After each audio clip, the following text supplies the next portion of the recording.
ladies and gentlemen, the co-host. Good evening.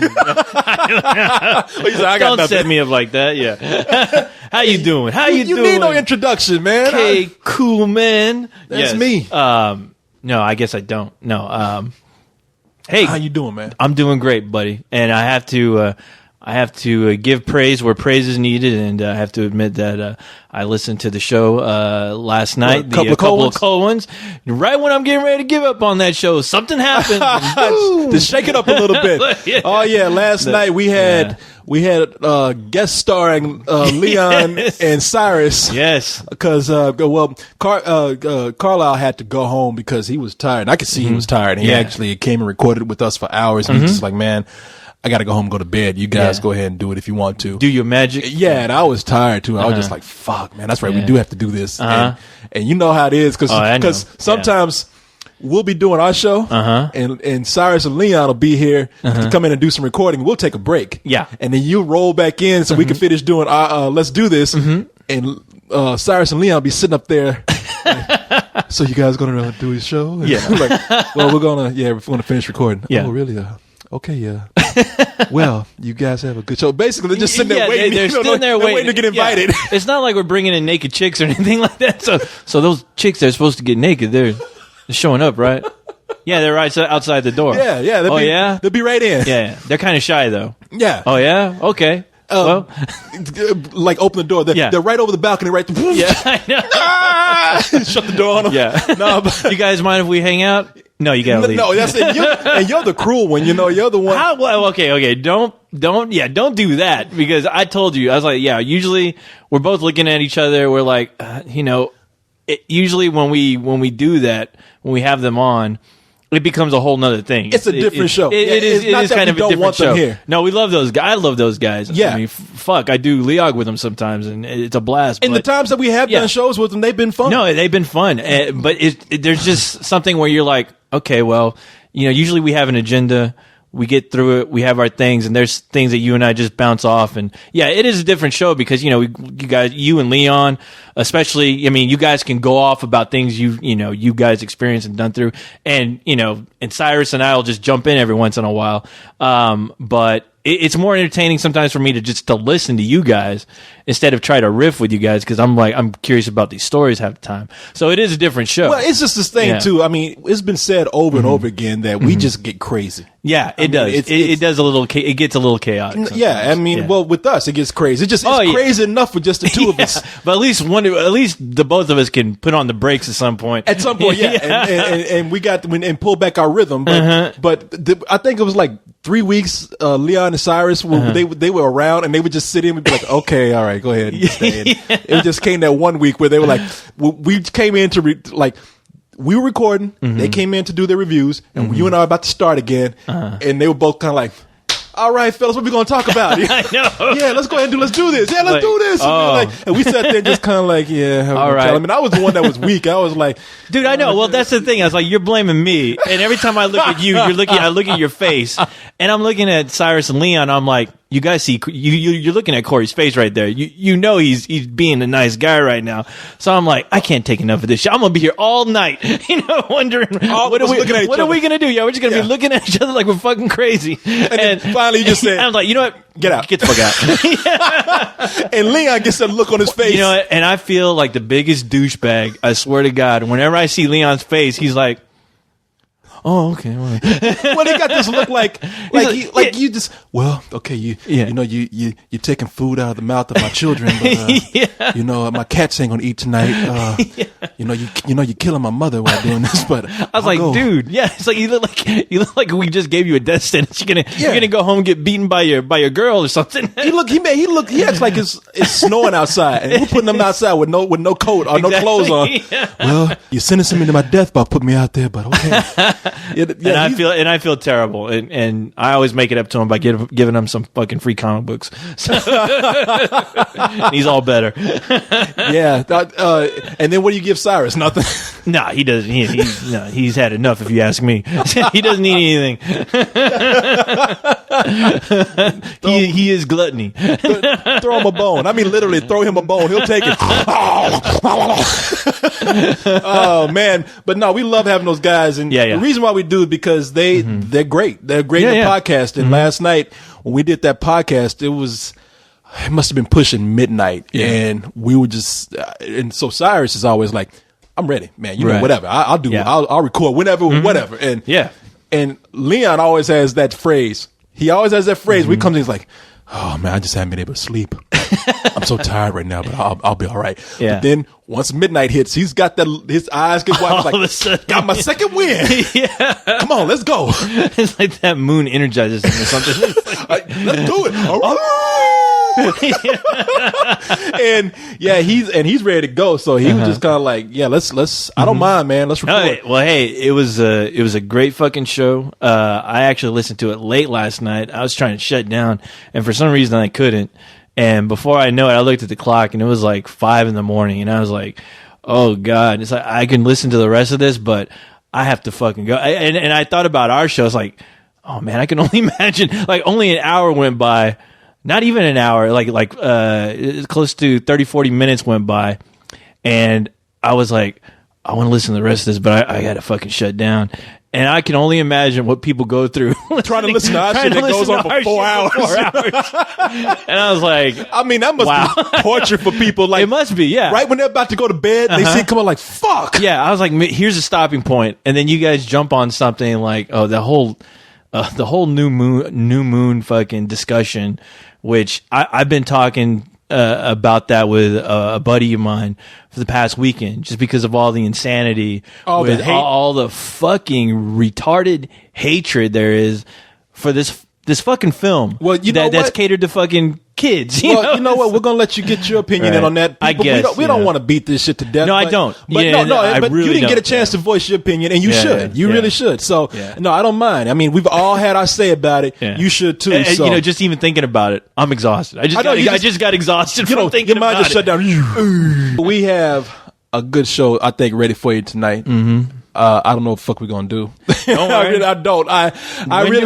When do we really ever? We have a few things we talk about, but everything is good in the hood. There's been those times Google has saved my life before I started the show. I just randomly put in it was almost like roulette. I spin the wheel. It's just like, well, fuck, man. Let me just type in a word and see what comes up. Exactly. Yeah. A fucking the Taliban. Sure. Yeah. That's crazy. That's funny. Taliban is funny. I always think sometimes we should. I've been thinking about this lately, like recap some things as far as from the last show, because there's always things that I think about after we do our show. Like we were talking about, we were mentioning kids being killed in films, and somebody wrote a comment about, hey, how can you guys forget this one scene in this movie? And it was the scene that when we both saw it, we were like, oh fuck, shit, how did we fucking miss that one? Well, keep in mind those things, because I have definitely wanted to recap some stuff from last week. I mean, I definitely was going to, because I got a lot of email for our show last week, because we had a very serious part of the show, and and it's not only the topic of what we were talking about, but I was worried if people are going to be like, oh, you guys aren't the goofy guys that you usually are, and you got all serious and just made us scared or worried, and I couldn't handle that part. And, well, I'll tell you the response I got. Okay, I'll tell you the response I got. So we will recap some of that. Okay, you got me. Let me tell you something, man. You got me anticipating this fucking Steven Seagal show, man. I know. For a while I was like, man, it's too bad I don't have cable. Well, because I can't afford that shit. But I was like, I'm sure there's some way I could steal it or something. But I was curious if it premiered at all, if anybody was really talking about it. I didn't know if it was going to be just a lame show where it's like it only looks great in the trailer, but when you watch the show, it's just ridiculous. You just don't care. Well, I was on a plane coming back from New York this weekend, and they showed, I don't know what it is about JetBlue, but they must have some deal with what's the channel that's showing that? AMC. Maybe it is AMC. I think it's no A&E. A&E. Okay. They got something where they are some business deal going on with A&E and JetBlue or something. They put it on like the JetBlue network. So when see on JetBlue, what happens is they give you direct satellite TV. Yeah. So you get it's almost like watching cable. The flight goes by much faster, but before the plane starts, before it kicks in, you have to watch this loop of shit that JetBlue has pre-programmed, and part of that is like previews for what's on A&E and Fox Studio and shit like that. So they kept showing a Steven Seagal thing over and over again. Now I don't know. I didn't have my headphones on. All I saw was Steven Seagal had some big old black dude pinned down to the ground.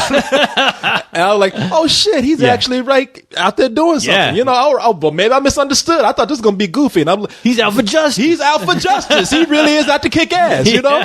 And I looked at that fucking preview. I came home and looked at it and I was like, no, it's just about as goofy as I thought it was going to be before. I mean, because I know he's like giving advice to the cops. Yeah. And he's all concerned about them. He calls them like his boys. Yeah. And, you know, he loves them. He's like the father to this group of I don't know if they're rookies or what. But no, these old motherfuckers, they ain't rookies. No, I don't know I don't know why they got Steven Seagal in there, but you know what? I don't want to just go into the whole thing right now. We're going to talk about it a little bit later, but I think I'm surprised you haven't seen it. No, it's going to make you laugh. But I looked at it I have not. And I was just like, you got to be fucking kidding me. I can't wait for this shit to come on. Awesome. You turned me on to it. I was like, because when we did the first show, I was like, this Steven Seagal shit, I was never really into Steven Seagal. I don't want to watch this shit. But I started thinking about it. And I started looking at that preview on YouTube crazy? over and over again. I was like, man, I gotta watch That's this. Pure fucking genius. Like fucking co-host got me looking forward to Steven Seagal Law Man on A&E. The only thing better than that is if fucking Chuck Norris actually became a Texas Ranger. Like he's a Texas Ranger for real. Yeah. And Chuck Norris has actually admitted he was like, you know, if I was to actually get attacked by 5 guys, I'd probably get my ass beat. He's like, 1 or 2 guys, you know, I could probably pull some actual kung fu shit on them, but 5 guys, no. Somebody gonna, because look, somebody's gonna come behind you. It ain't like in the movies where 5 guys just standing around waiting. Like you got that one motherfucker who's waiting for you to turn your back and comes behind you with a bottle.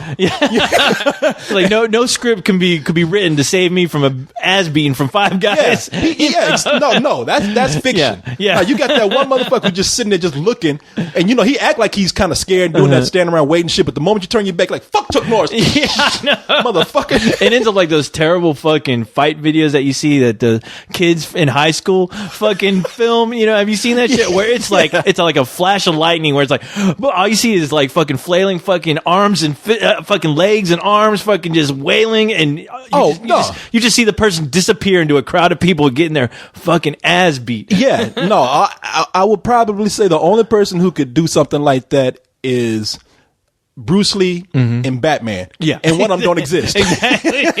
But Bruce Lee, maybe. You know, the time, at his prime, you know, which means when he was alive. He was alive, yeah. Not now. But anybody else, let me tell you something. We always make fun of how girls and gay men fight. Well, not all gay men. I'm talking about the real, like, flaming gay men. They start fighting by wailing their arms. You know? Oh, yeah. So that kung fu shit looks cool when you fighting one person, but I swear you get swarmed by 5 guys, you're gonna be like that chick. You're gonna be like that black chick fighting on the playground. Get your hands off me, motherfucker! Waving your arms and shit. You're gonna see Chuck Norris run away. Yeah. Help! Get these motherfuckers off me! God damn it! Oh, shit. There's your Texas Ranger right there. Christian Brinkley, help me! Yeah, shit, motherfucker. That shit ain't working now, is it? But no, we'll get on Steven Seagal. There's what else do I had some other stuff lined up here. What else was I looking at? Oh man, I have got to get a Blu-ray player, and so you've made that decision, huh? I've made that decision. Yes, I have. I'm going to join the 21st century. Okay. Now how are you going to get it? Like, are you going to go to just the regular player, or are you going to do the PlayStation 3? It depends, because I plan on doing something on Friday that I've never done before. And what is that? We'll talk about that when we start the show. Okay, now you scared me. No, we'll talk about that when you're going to do something you've never done before, huh? Yeah, I'm going to do something I've never done before. Like wash your ass? Not yet. I'm not willing to go that far. Let's not get crazy now. I was about to say, because when it gets hot in here, boy. No, the ass still stays dirty. Okay. It ain't no fun. No. I'm like when I was I protest. When I was a little boy, for some reason, it's not even little girls. Little girls, they got so many crevices that they're taught to be clean at an early age. Oh yeah. But boys do not want to clean their ass. Fuck no. I'm like, is there like a douche for your ass somewhere? I swear to God, there's some dudes I know that fucking desperately need that. Yeah. I'm like, maybe I should invent that shit and get rich off it. A douche for men. Yeah. Ass douche. Yes. Because for a lot of men, they learn by the time they, when they hit about 11, 12 and and that's that age where you're interested in girls, but you don't want to say it, but you still like them. And once a girl starts recognizing that your ass is stinking, that's when you know you need to clean up. So most guys get over that around 11 or 12 years old, but there's some lazy motherfuckers who just do not clean their ass even when they're in their 20s and even their 30s. Oh, I believe it. You talk about you and me hanging out here. I had to record with Cyrus last night. No. Oh Cyrus need two douches for. Did you see some dingleberries hanging like mistletoe? Dingleberries and buttercrust. Did you and Leon look at Cyrus's dingleberry fucking? Me and Leon. Are we supposed to kiss under this? Me and Leon kissed under the mistletoe of Cyrus's dingleberries. It's just Cyrus's ass hanging over his. Oh, poor Cyrus. Well, I see dingleberries, Leon.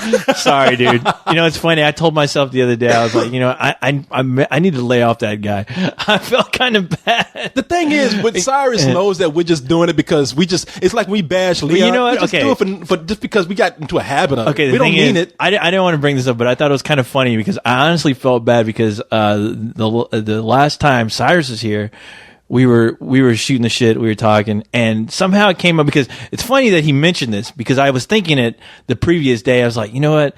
I sure do bash that poor guy a lot.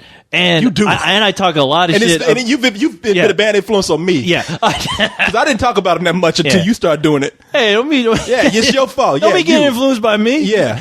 I ain't your hero. No, you're not. But it's so easy, though, to even though I'd understand if I were, but, Fuck off. But the thing is that I was telling myself, I should really lay off that guy. He's a cool guy. He invites me on the Leogs a lot, and he treats me like a king when I'm there. And I was like, and even at times, I talk shit about Leog.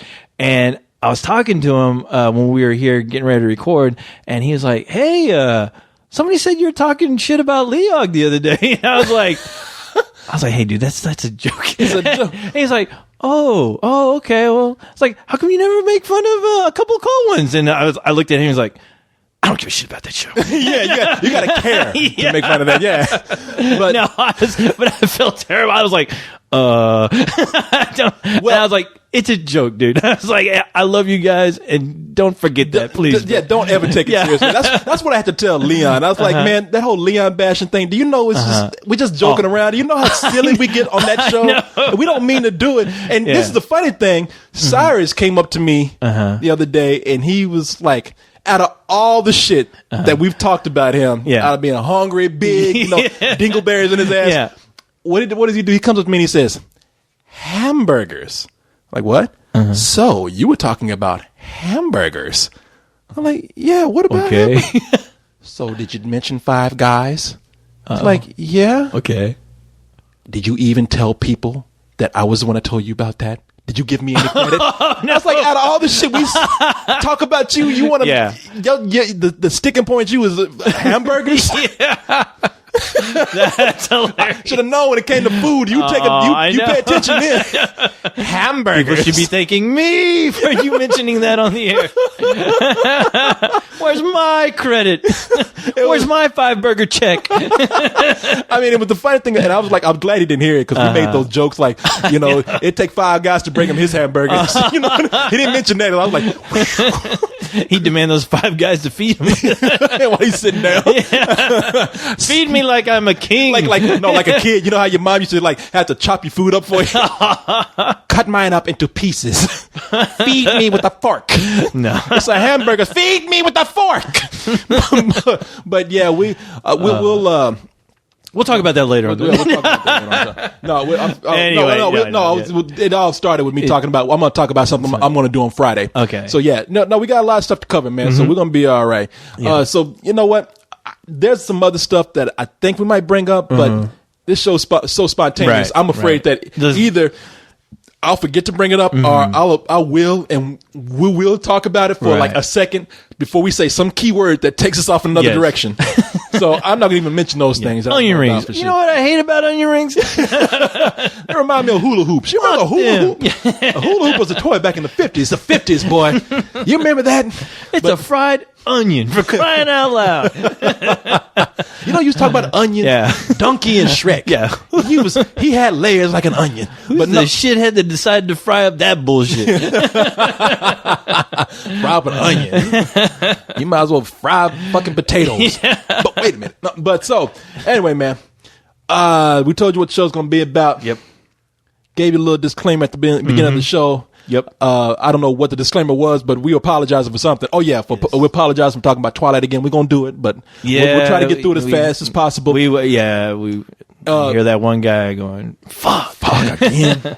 Yeah, people, but don't worry about it. You know what? Don't worry, because don't you worry. Even if you heard it before, you are experiencing it through the eyes and hands of what are we? King bullshitters? Professional bullshitters, goddammit. I like to use the word king. King's is so much cooler than professional. The god of bullshitters. Any jackass out there can be professional, but I prefer to be king. The kings of bullshit. Yeah, people. We know what we're doing here. Yes. So, as we say every week, strap yourself in because at this point, we're about to hit top speed now. Top speed bullshit. Ludicrous speed. Bull doo-doo is about to hit you right in your lips. Yes. So, get ready. Exactly. Get your doo-doo lipstick on. Get ready for this. What's that? Your doo-doo lip gloss? Yeah. Got to protect your lips. Your doo-doo eyeliner. From the cold and doo-doo. And your doo-doo glitter. All right. Well, with all that said, we got you people strapped in and ready. That's right. Got you ready for the agenda of the show. I am ready.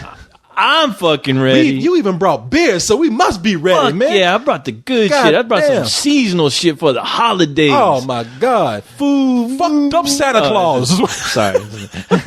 Santa Claus sauce. Oh, yeah, but people, we're ready. So if you ready, I'm ready. I'm ready. You ready. We're all ready. Wait a minute. Hold on, fucking goatsy, you son of a bitch. I don't even know why we're still talking about this fucking goat. Oh, he don't like that. Look at him. He's like, you make. Oh, you don't like that, huh? He's like, I'm somebody. Oh yeah. I am. What, you another Cyrus? Somebody. You can complain to me about what you don't like, huh? You think I got time for that bullshit? Don't worry about it. I still love you, man. Go ahead and tune your guitar and play me one of those goddamn good electric old twanger Negro spirituals that we always start out with. Oh my God! All right. Mace Windu just appeared in the room. Oh my God, he's ready to sing too. All right. Well, hey, we're all ready. Mace Windu's ready. Let's do this. Swinging that Tyson shit. Ghostie's ducking and still playing guitar. Look at him. He ain't missed a beat. Still coming with those two little hooves. Holy cat. Look at that. Whoa. And go to the Twilight Zone. Where's that shit for? Oh my God. Oh, get out of here, man. You know the Twilight persecution must end. Get on out of here with that shit, man. I love the way you just mentioned the first black person that came to your mind when I said Negro spirituals. Just say anything. Mace Window's here. What I call him, Mace Window? Mace Window. Mace Window's here.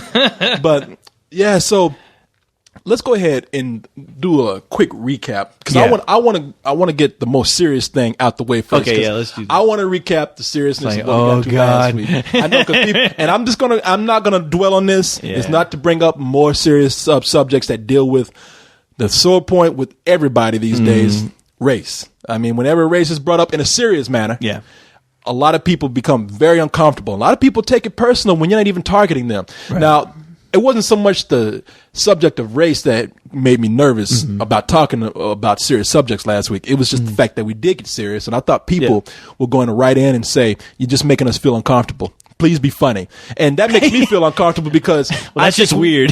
Somebody writing in, please be funny. Yeah, please stop being serious. Stop being smart. Quit talking intelligent. Make me laugh, you clowns. Yeah, you monkeys. And I'm just kind of what? That's racism. Hey, what do you mean? No, that's all right. Now, if you put a porch at the beginning of that, make me laugh, you porch monkeys. No. Oh, damn. No, look, first of all, I will get very upset if people just, the moment we feel like we want to talk about something that's kind of, no matter what it is, it could be race, anything, it could be passion, it could be something that's in the media or the news that we think is serious. We just want to like relax from all the funny shit, and you and I have just a discussion about it. And I don't even think it's like a conscious decision to do that. It's just going to happen. Yeah, I mean, we're just talking. We don't plan this shit out to be. So anytime you see okay, here, Corey, at this point in the podcast, this is where we get serious. Now get your serious face on, goddammit. Oh yeah, you're right. It's not like we get together and like, okay, we've been so funny lately, but let's plan a serious time in the show. I'm always wondering how serious people take us, Corey, because I mean, I think half the time they just want us to fucking just tell some jokes and fucking make them laugh all their worries away. Yeah. And I don't think we're making them think anymore, Corey. Fuck that. Yeah, we got to get serious. Serious time. But so we just happened to slip into something that came up, and it was movie related, and it was about the poster for that movie, Couples Retreat. And so it was an article, and a lot of people thought that I was bringing up the racist word, and I was like, I'm careful when I bring up that word racist. I might say it has shades of racism or it contributes to racism, but I'm very careful about when I point out that word racism because I don't want anybody to feel like I'm saying that they're racist. Right. However, okay, the good news is that I got a lot of responses last week from people who said, I like it. And you could probably see some in the comments. People saying, I really like it when you guys actually slow down for a little bit to get serious. That's kind of fun. It's actually enlightening when you two have a discussion, especially when you don't always agree on the same thing. It's good people give a shit that we're willing to change it up a bit here. Mm-hmm. So I didn't mind that so much. I mean, that actually made me feel really good. Now, the other thing that I was scared of, I thought a lot of people going to be like, "Oh, you're always going on about poor black people this, and you're always talking about black people that." And a lot of people were actually, and I couldn't tell who was black and who was white. Actually, I could tell the people who were black, and a lot of them because they're black profiles. Because I knew it. Yeah, no, because they started, baby, you see, hey man, yo, Corey. I agree 100%. I agrees with you. I believe it's what you say. I be thinking about this every days. Yeah, fuck these white folks out here. It's usually when the email starts out with "fuck these white folks." That's kind of a hint that it's a black person. I usually think it's an Eskimo, but it's me. I don't. Granted, now see, that's racist of us because we're not thinking about the Eskimos. No, nobody wrote in and said "fuck these white folks." Not at all. No. I wrote back to people. I'm always amazed by when I read the comments, especially in an episode like that, where I mean, everyone's pretty rational. I mean, they're just like, I agree. I understand what you're saying. And I agree with you on this part. And I don't agree with you so much on this other one. And here's the reason why. I mean, I enjoy that I enjoy reading that kind of comment. And it's great, And of course, when we get into a discussion like that, I mean, I wasn't prepared really for that kind of discussion because I didn't know what really the story was until you told me. So just trying to think rationally, like, I mean, would I consider this to be somewhat racist or a decision made because they just needed to get some people off the poster because there were just too many stars on there or what, And I'm trying to think it through. And the thing is, I did say that, at least for me, just the things I deal with and how I look at life, I made a comment as far as like, there's times when I think people just don't change as far as their opinions on what they think about racial issues and stuff like that, where it's a pretty like flat out statement where when I say something like that, I mean, I've seen people change. And I made a joke to where it was like, people don't change unless they're involved in a war. And what I meant to say is like usually people don't change unless there's some kind of life and death situation or they're put in a circumstance where they don't have it. They don't have a decision. Like Nate, he brought up a good point. He brought up a comment where he was like, "Well, co-host said this about people not changing. Here's a story that I'm going to paraphrase about what happened between this. It was like a white couple." Who I guess they were white supremacists, and the lady, her husband was dying, I guess he was in critical and she was condition. taking, she was taking care of by a black person. Yeah, she was taken care of by a black person, and and it made her change her views on the black people. Slightly. Yeah, slightly. And that's the thing where I'm like, yeah, in situations like that, yeah, I definitely think, I used to say I would never let a black person wipe my husband's ass, but now I would. Yeah, when I don't have a choice. No, I didn't hire that. But, I'm like, I'm joking right now. In situations like that, I'm like, of course people change, because, if you don't get yourself in a situation like that, it's not like you're going to go out and try to learn. That's what I was saying. People just don't change by sitting around. People usually have some encounter. Something has to happen. Or they've heard something. I mean, that just makes them think. I mean, it might be something that just plants a seed, and it won't be overnight. But so the point is, we had very rational people coming in. Yeah. Whether they disagreed or not, nobody came in like, fuck you. Nothing like that. Now, I did. How dare you bring up that fucking poster? Fuck that poster. Fuck that poster. Fuck those motherfuckers. I'm glad they took out them black people. Yeah, fuck those niggas on that poster. They're a pain in my eyes. That's what was wrong with the poster in the first place. Too many fucking black people on it. Yeah. I said they made an improvement. I thought that was ludicrous. When I found out it wasn't, I wanted that dude off the poster. Yeah. I thought that was Will Smith, who been on the sun too long and ate too much. If it ain't Will Smith, I don't give a shit. I don't give a fuck. Yeah, no, but... Now, I did receive a couple of responses, not even from so much from this podcast, even from last night at the podcast we did last night. And, because we were talking about the blind side. That's right. And fortunately, we had Cyrus there, who was a white person who kind of saw what we were talking about. So a lot of people were able to just, not that we want to always be able to see, we're validated by our token white man here. No, it's not like that, but it did help showing that, okay, Leon and I aren't just bringing up black issues because we are two black people in a room. Cyrus was actually the one that brought up the issue. And so we ended up making some racial humor, and somebody got upset about that, and somebody took it personal what I said about the poster last week. And I addressed it to this guy, so I don't want to say anything to make the guy feel like I'm coming down on him or angry at him or anything like that. We actually resolved it through emails, but he said that he felt like he was condescended to. And then it was brought up last week where it's like you were saying, it's like, well, we don't want to judge a whole group of people. Right. And when I got that guy's email and hearing those comments saying don't judge a whole group of people, actually made me kind of angry. And the reason why I did, and I didn't retaliate with people like, fuck off. It was at first I said, I want to be fair, so I don't want to get angry about it. But the more I thought about it, I was like, I'm a little disappointed with people who say that, because if you listen to the show for any length of time, probably the last 3 months, one of the biggest running jokes on this whole thing was fried chicken and black people.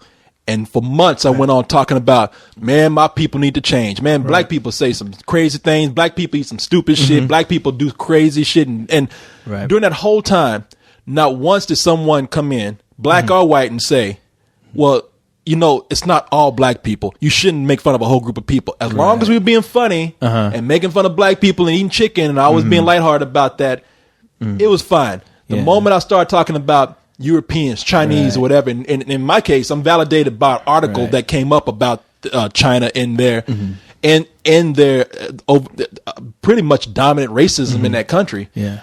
All of a sudden people are like, well, you shouldn't judge a whole group of people. And I'm just kind of like, well, I think you're being unfair, and I'm a little insulted by those kind of comments. Well, the thing is, it's funny you say that, because I thought, well, at least what I'm thinking is that when we are making fun of those videos, we're specifically targeting those people involved in those videos, where I don't think we've ever gone and just said black people are just out of control these days. Well, no, we have, because after we watched those videos, even you've been like, "Oh, your people, man." It was like, but that's what I'm saying. We're joking, and I don't mind doing that. But I bring up, and see, that's the other thing. People saying you bring up old black people being treated like this and that, and it's like, no, I talk about black people all the time, and I'm always talking. I'm making fun of black culture and the things that are wrong with it. Everybody gets a good laugh out of that. Nobody says anything when the burden of racism is put on some other person. All of a sudden, it's like, whoa, man, be careful. And it's because some people, I think, they get a guilt complex about it. And I'm not trying to make people feel guilty. Either look, if the shoe fits, wear it. If it doesn't, you ain't got nothing to worry about. And that's why I tell this guy, I never mentioned your name. I never said that. I never demonize white people or anybody else. And I said, you know something? And let's just take black out of it. Let's just say that when we say America has an obesity problem.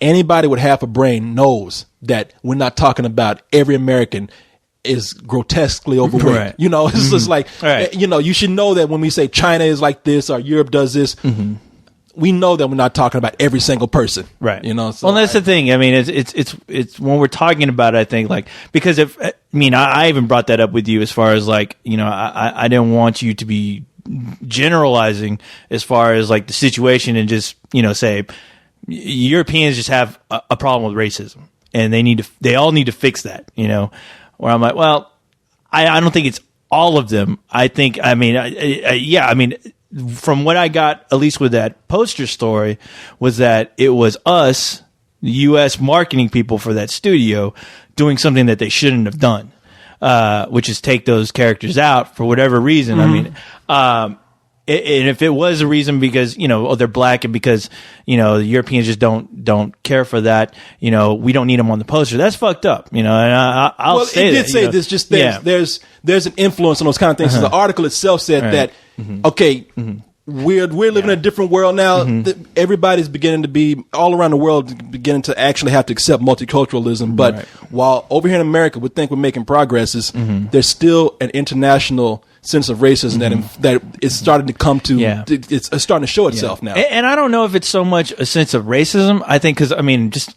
A lot of those places in Europe just don't have black people. Well, so they only know what they see from American television, from just on the internet, like music videos and stuff like that, where I think that kind of stuff is highly influential because that's what they get. And that is why we have to be conscious of that kind of thing. But I tell you something, like the story brought up with China, I mean, even in Asian countries now, somebody sent me the article of what I was trying to talk about. And I didn't even know the depths of what it was like over in China until they brought up this show. And I forgot who the guy was that sent it to me, but it was in the Washington Post. And he talked about this show called Go Oriental Girl, Go, something like that. And it would Go Oriental Angel, Go. Okay. And it was, I don't know if it was a beauty contest or something where they highlight certain women, but they highlighted a girl who was half black, half Asian. Yeah. The girl got crushed by all the emails and feedback that she got. People were saying, and you should read it. People were saying, not only are you a disgrace, your mother's a disgrace for being with the black person. All black people should be deported from this country. Now, a lot of people love to make the argument like, well, they want to be a homogenous country. They don't like anybody. They actually talked to a lot of people who said, dark skin is an indicator of lowliness. They had one woman who said, the whiter I am, the better. I dye my skin. I actually would never be with anybody who is darker than me, especially, and I don't care how light or how rich a black person was, I would never even consider being with them at all. Not that anybody should say, hey, look, if you got a preference of who you're attracted to, that's a different thing, but when you see somebody as something disgusting, and well, that's the thing, I mean, it happens. I mean, if you think about it, you know, just... But whereas like we have isolated differences over here in America that is a dominant attitude over there in China. But you got to realize too that, you know, China also, I mean, I didn't realize this till I watched a Bruce Lee film, for crying out loud, The Chinese Connection, where it was the Chinese against the Japanese. And I didn't realize that was such a big, you know, that was another racial just mess. But it's not considered to be... Well, the thing is, in that film, they show signs out like in the zoo. Like where it says, no Chinese allowed. And, you know, you see a scene where Bruce Lee is trying to walk into the zoo. I think it's a zoo. And, some Japanese tells him, I'm sorry, but you're the wrong color. Well, actually, no, the guy, the guard is like this big kind of Indian looking guy. And he's like, see that sign? You're the wrong color. And a Japanese guy walks up to him and goes, hey, how about you get on your hands and knees and crawl like a dog? Oh, I'll walk you in there. And I'm like, you know what? Wow. I had no idea, because me living in America, I would never imagine that would ever happen. And there's a lot of it has to do with immigration, and a lot of it, like I say, even with them, they look at shades of color, and say, okay, if you're darker, then it's lowly. But see, because it's black people, that automatically puts them from birth or whatever. Yeah. Internationally, worldwide, the low people on the totem pole. Right. And you can say that for Mexicans too. I mean, actually, in America right now, like your immigrant workers, as far as a class thing, they are becoming like the. No, they are the new blacks. No, I mean, I'm not going to say they are. I mean, I'm not going to say they're becoming. They are. They are the new blacks. I mean, we're trying to, when the immigration became a problem all of a sudden, we're talking about putting up fences. For our borders to keep them out. Can I tell you even though they're doing half the work in this country? Well, let me tell you the flip side of that is that it's still a class thing. It's like you have your immigrant workers who come over here, and those are seen as the lowly ones. But but Latinos, they're still not considered to be lower than black people, because I give you an example. I mean, you have your Latino sex symbols like Antonio Banderas. Even back in the 50s, Ricky Ricardo was able to marry a white woman. Yeah, but nobody was. But think about what you're saying, though. Those are like that's like one example out of how many years where you don't really see Ricky Ricardos running around anymore. That was like a one case incident, but throughout that happened years. We always see this throughout history. I mean, we see think about the Jeffersons. I can say, the Jeffersons. There's the what was it the. Oh fuck! I'm talking about Willis's parents. But you know what? It was a white guy married to a black woman. I mean, it's the whole. There's a whole lot of racial politics that people don't say. I mean, I don't want to go too far because I can go on all night, and I have a counterpoint for all these things. I've heard these arguments over and over again before. Yeah. Well, we both have counterpoints where but we can sit here all day and say, hey, who's oppressed the most? And the thing is that. I mean, there is oppression out there. It sucks, but I think it affects a whole lot of people on all kinds of different levels. I think everyone in their life has been judged at one point or another, and I don't think black people have the I don't think they have the worst. I mean. I would argue to say that just the prevailing attitude. I mean, the attitude towards black people. On a worldwide level, black people, and I'm not just saying this because look, I don't go around asking for anything to be given to me. I never ask for any kind of what would you call it? God damn it, what am I looking for? Sympathy? No. Sympathy is part of it, but I've never asked for any kind of favors from affirmative action, no charity. I never go off, and everything I've done, I've been able to get by just being who I am. So I have no reason to go around and claim racism for any kind of special benefit.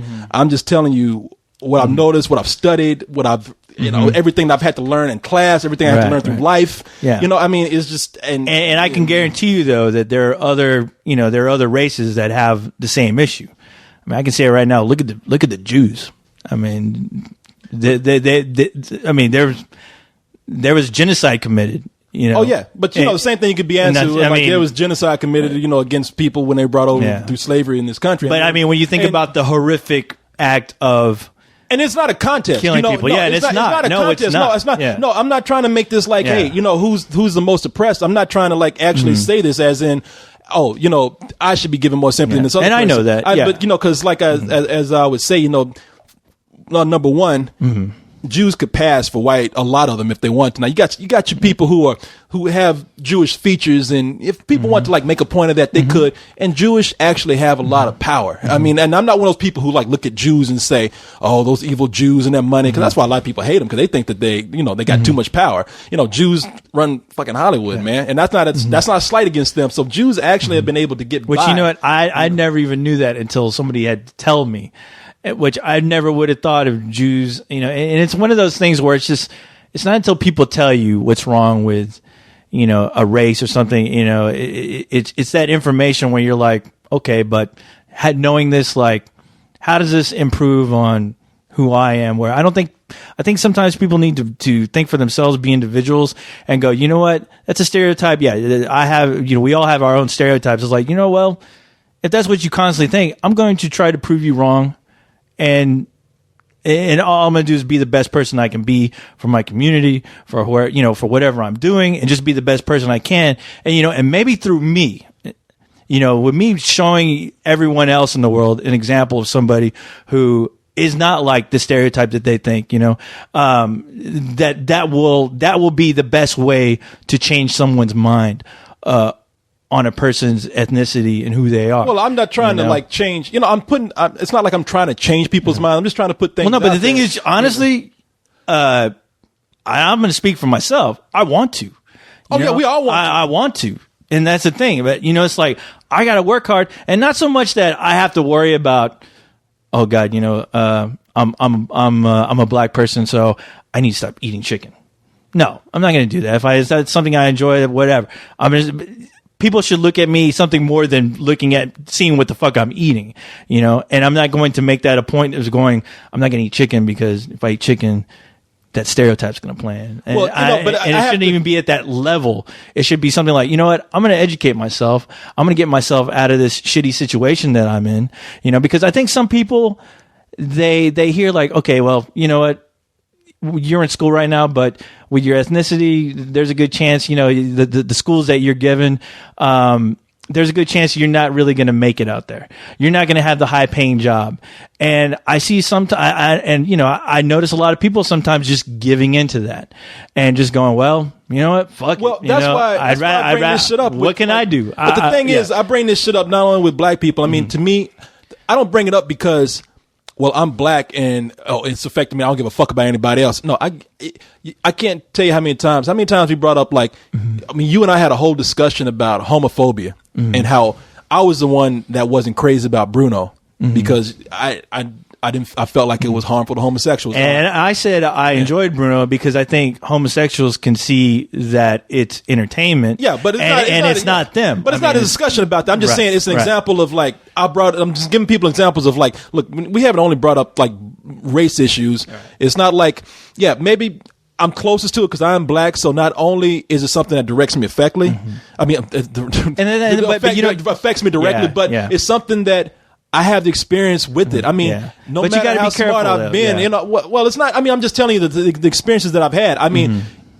I can only speak for like people who haven't had to go through some of the shit that I've gone through. I'm not saying I've been through some hard times. I'm just saying even me being an intelligent and I dare say intelligent and pretty well spoken black person, I've still had to experience certain prejudices just based on what I've had to talk to with people who actually thought that they weren't racist and actually and some people have been. I mean, I would actually say that they've been actually racist and they talked to me like they were my friend and then they would say something like because they were dealing with me and we were so cool, it would slip out. They'd be like, I actually had a guy tell me one time, and it slipped. This is when I was in the National Guard. Guy slipped. A guy I considered a friend, white guy, came out and said, just slipped. And he looked at me and he's like, fuck, man. Cause we were joking around and I reminded him of something. And he's like, fuck, man. I was like, what is it? He's like, my fucking sister's like dating a nigga, man. I mean, and I was like, never mind, man. Yeah. All right, it's like, it's cool. You and I probably don't have the same relationship we had, before, but it's examples like that. And I also have to experience. Did you ever ask him like, why would you tell me something like that? Of course we got into a discussion like that because he's the one that came up to me. Yeah. He's like, no, it was one of those things where he's like coming up to me and like, hey man, I really am not like that. And I was like, no, you actually, how can you not be when you say something like that? But look, people. You see where we're going with this. It's kind of like we bring these things up and we go on and we don't mean to insult anybody. Right. And sometimes we get feedback from people where we don't agree with you, and we'll respond to you the same way that you responded to us, with fairness and without anger and without confrontation. And look, if we can walk away with anything good from this, we know that we can actually. You and I can sit up here and have a discussion, and it ain't gonna get heated. It ain't gonna be fuck you motherfucker. No, somebody thought that. I think one comment I read is like, "Wow, I hope they're getting along or something." And I was like, "What?" Yeah. There was a comment like that where I was like, and I had to tell Leon, I was like, because Leon brought up a discussion that we heard on Howard Stern where there's a comedian that came on a show and it sounded like he was being a dick. And I was like, well, you know what? Who was it? It was Rob Schneider. Oh, Rob Schneider. Yeah. He went on a show and he was Deuce waiting. Bigelow. He's Deuce Bigelow, Mel Gigolo. Yes, You are correct, sir. He was waiting out in the parking lot for this to get on this radio show. And as soon as he got on, he started riffing about, well, hey, I've been out there in that parking lot for like an hour. I mean, who in the hell did you have in here before me that was so important that I was out there waiting in the fucking parking lot for so long? And they're like, well, there was a dancer here who danced with Michael Jackson in the Let's Do This the film. That, we were on there? And no, you said do this. No, Let's Do This. Did I say that? Oh, yeah. No, I'm sorry. What the fuck is that movie called? This is it. This is it. It's a 3-word title. So this is it. Yes. I was like, what? This is it.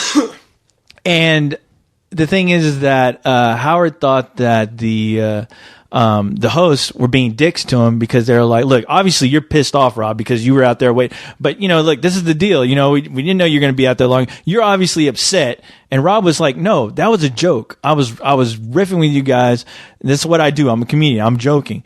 And they didn't notice, huh? And they didn't. Supposedly they didn't notice. And the thing is, like, Leon told me he thought that Rob was being a dick. I, on the other hand, was like, you know what? For some reason, I thought he was joking, and it's not so much, and maybe it was because Howard thought so too, and I just bought into it because when you listen to it, it's like, okay, that makes sense. Yeah, it sounds like he is just joking, and people took it the wrong way, and they got heated, and they told him to get the fuck out. Oh, they did? Yeah, they told him to get the fuck out, and they had this long argument where he was like, look, I was only making a joke out of that, but obviously you're taking it to another's. And Rob Schneider told him that? Yeah, Rob Schneider's telling you're obviously taking it to somewhere else that I had no intention of taking it. But if that's what you want to do, that's fine. You can play that game. I won't take any part of it. I'm gonna leave, And so they kick him out. Did he leave? So he left. He just walked out. Yeah, he just walked out. But and then the host was like, these fucking comedians that come in here, they think they can come in, and they're not even funny half the time. And so was it? When you said the host, Howard Stern was saying? No. The host of the show that invited Rob Schneider on. Oh, so it wasn't on Howard Stern? No. It was Howard Stern was only talking about what he heard. He was talking about. He was talking about what he heard because somebody gave him a clip where it said, "Listen to Rob Schneider being a dick on a local radio show." Yeah, and the thing is that his argument was, Rob Schneider, he was there. He's a comedian. He was giving them something to work with, Really? And the thing is that something. Yeah. Can I just bring up a point here? Go ahead. I've talked about this before, but this relates to something that happened to me with him. Rob Schneider. Oh yeah. Did I ever tell you about this? No. He came into town for the Hot Chick. To do interviews, and the night that it showed, now they showed it twice, and I think Leon was at one screening and I was at another one. At the screening that I was at, people, I've never seen an audience like this before for a movie. For a comedy of that kind, people usually laugh, and we're the ones walking out saying like, okay, I didn't get what people laughing at, but that's what these audiences that go to free movies like. Right. But this audience just was like, oh man, this is terrible. I mean, the audiences were groaning, laughing at the wrong parts. And I guess when they came out and they gave their comments, they gave some really bad comments. So I had to interview him the next day. And I think I even still have the tape. I'll probably bring it up in a later show and play it. But all right.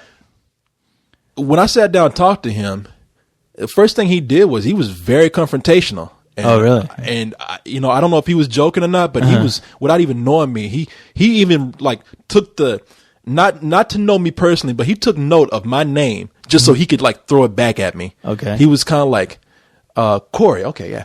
And I was like, so man, how you like Austin? He's like, well, Corey, let me tell you, I heard that people didn't like my movie, and I don't know. I'm not really digging on this town, man. Yeah. And it was just like, okay, it's not my fault what people thought about your movie, right? You some here pouring it out on me. I had to play it because I'm paraphrasing this badly, but he was just kind of like, well, Corey, I tell you, it seems like people just don't get it here. Yeah. And I was like, Jesus, man. Did you ask him about that? It's like, why do you think people just don't get it here? I don't think I actually, I was younger at the time, so I think I actually was just like, oh. Yeah, it was probably, it was a weird situation. Today I would have been like, today I actually would have been the person to do what this radio show had done to him. Because either he tried to play like it was a joke, or he just came off bad, because I went through the same thing with him. Yeah. And today, being who I am today, I would have been like, well, look, man, do you want to do this or not? Because I'll cut this right off if it's really upsetting you that much. And we don't have to do it. Right. And so I can see that happening. Yeah. Well, the thing is with this situation,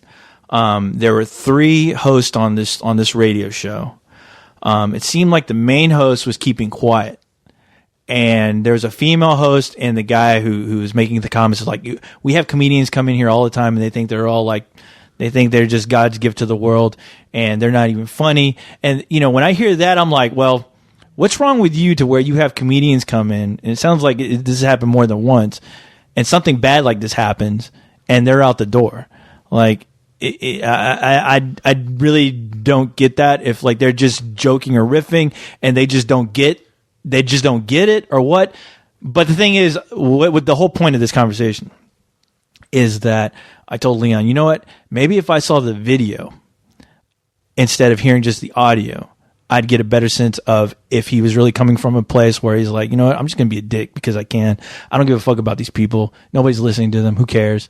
Or if it's like, okay, yeah, he was really, maybe he was just he was just joking around. They took it a little too serious, harped on that.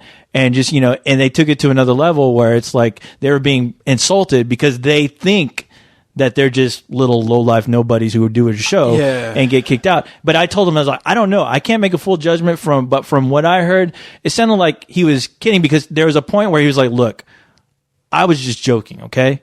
I don't want this to get crazy or heated up, but obviously you want to argue with me. You don't want to stop this. You're kicking me out. Well, and I don't know what else to do. There's a point where if you're a radio show host or the host of a show or anything, if you're the host, I kind of think it's your job to try to bring it back around. Yeah. And if somebody's calling a truce on this, and you should be able to like keep it going. Exactly. I think a lot, and look, I can't speak for these radio show hosts because a lot of times you get people who want to be so edgy that they want to get the attitude. Exactly. But but a lot of times I think that you should try your best. I mean, if somebody's just giving you shit, then at a certain point you can't blame for somebody if they just go off the bat and just say fuck you, man. Yeah, because I look at that notorious interview with Billy Bob Thornton. You remember that? Mm-hmm. Where he was, you remember? No, I remember. In Canada with that guy, and that guy actually, man, that guy is a real professional. The host of that show, because Billy Bob Thornton was being a dick. And I don't know if anybody heard about it, but look at Billy Bob Thornton interview. It's sure to come up. And Billy Bob Thornton was just being a dick because he thought this guy had said something he was told not to say, and there was obviously a mix-up in communication. And the guy tried several times. He said, look, I'm sorry. I don't know what you heard. I don't know what happened.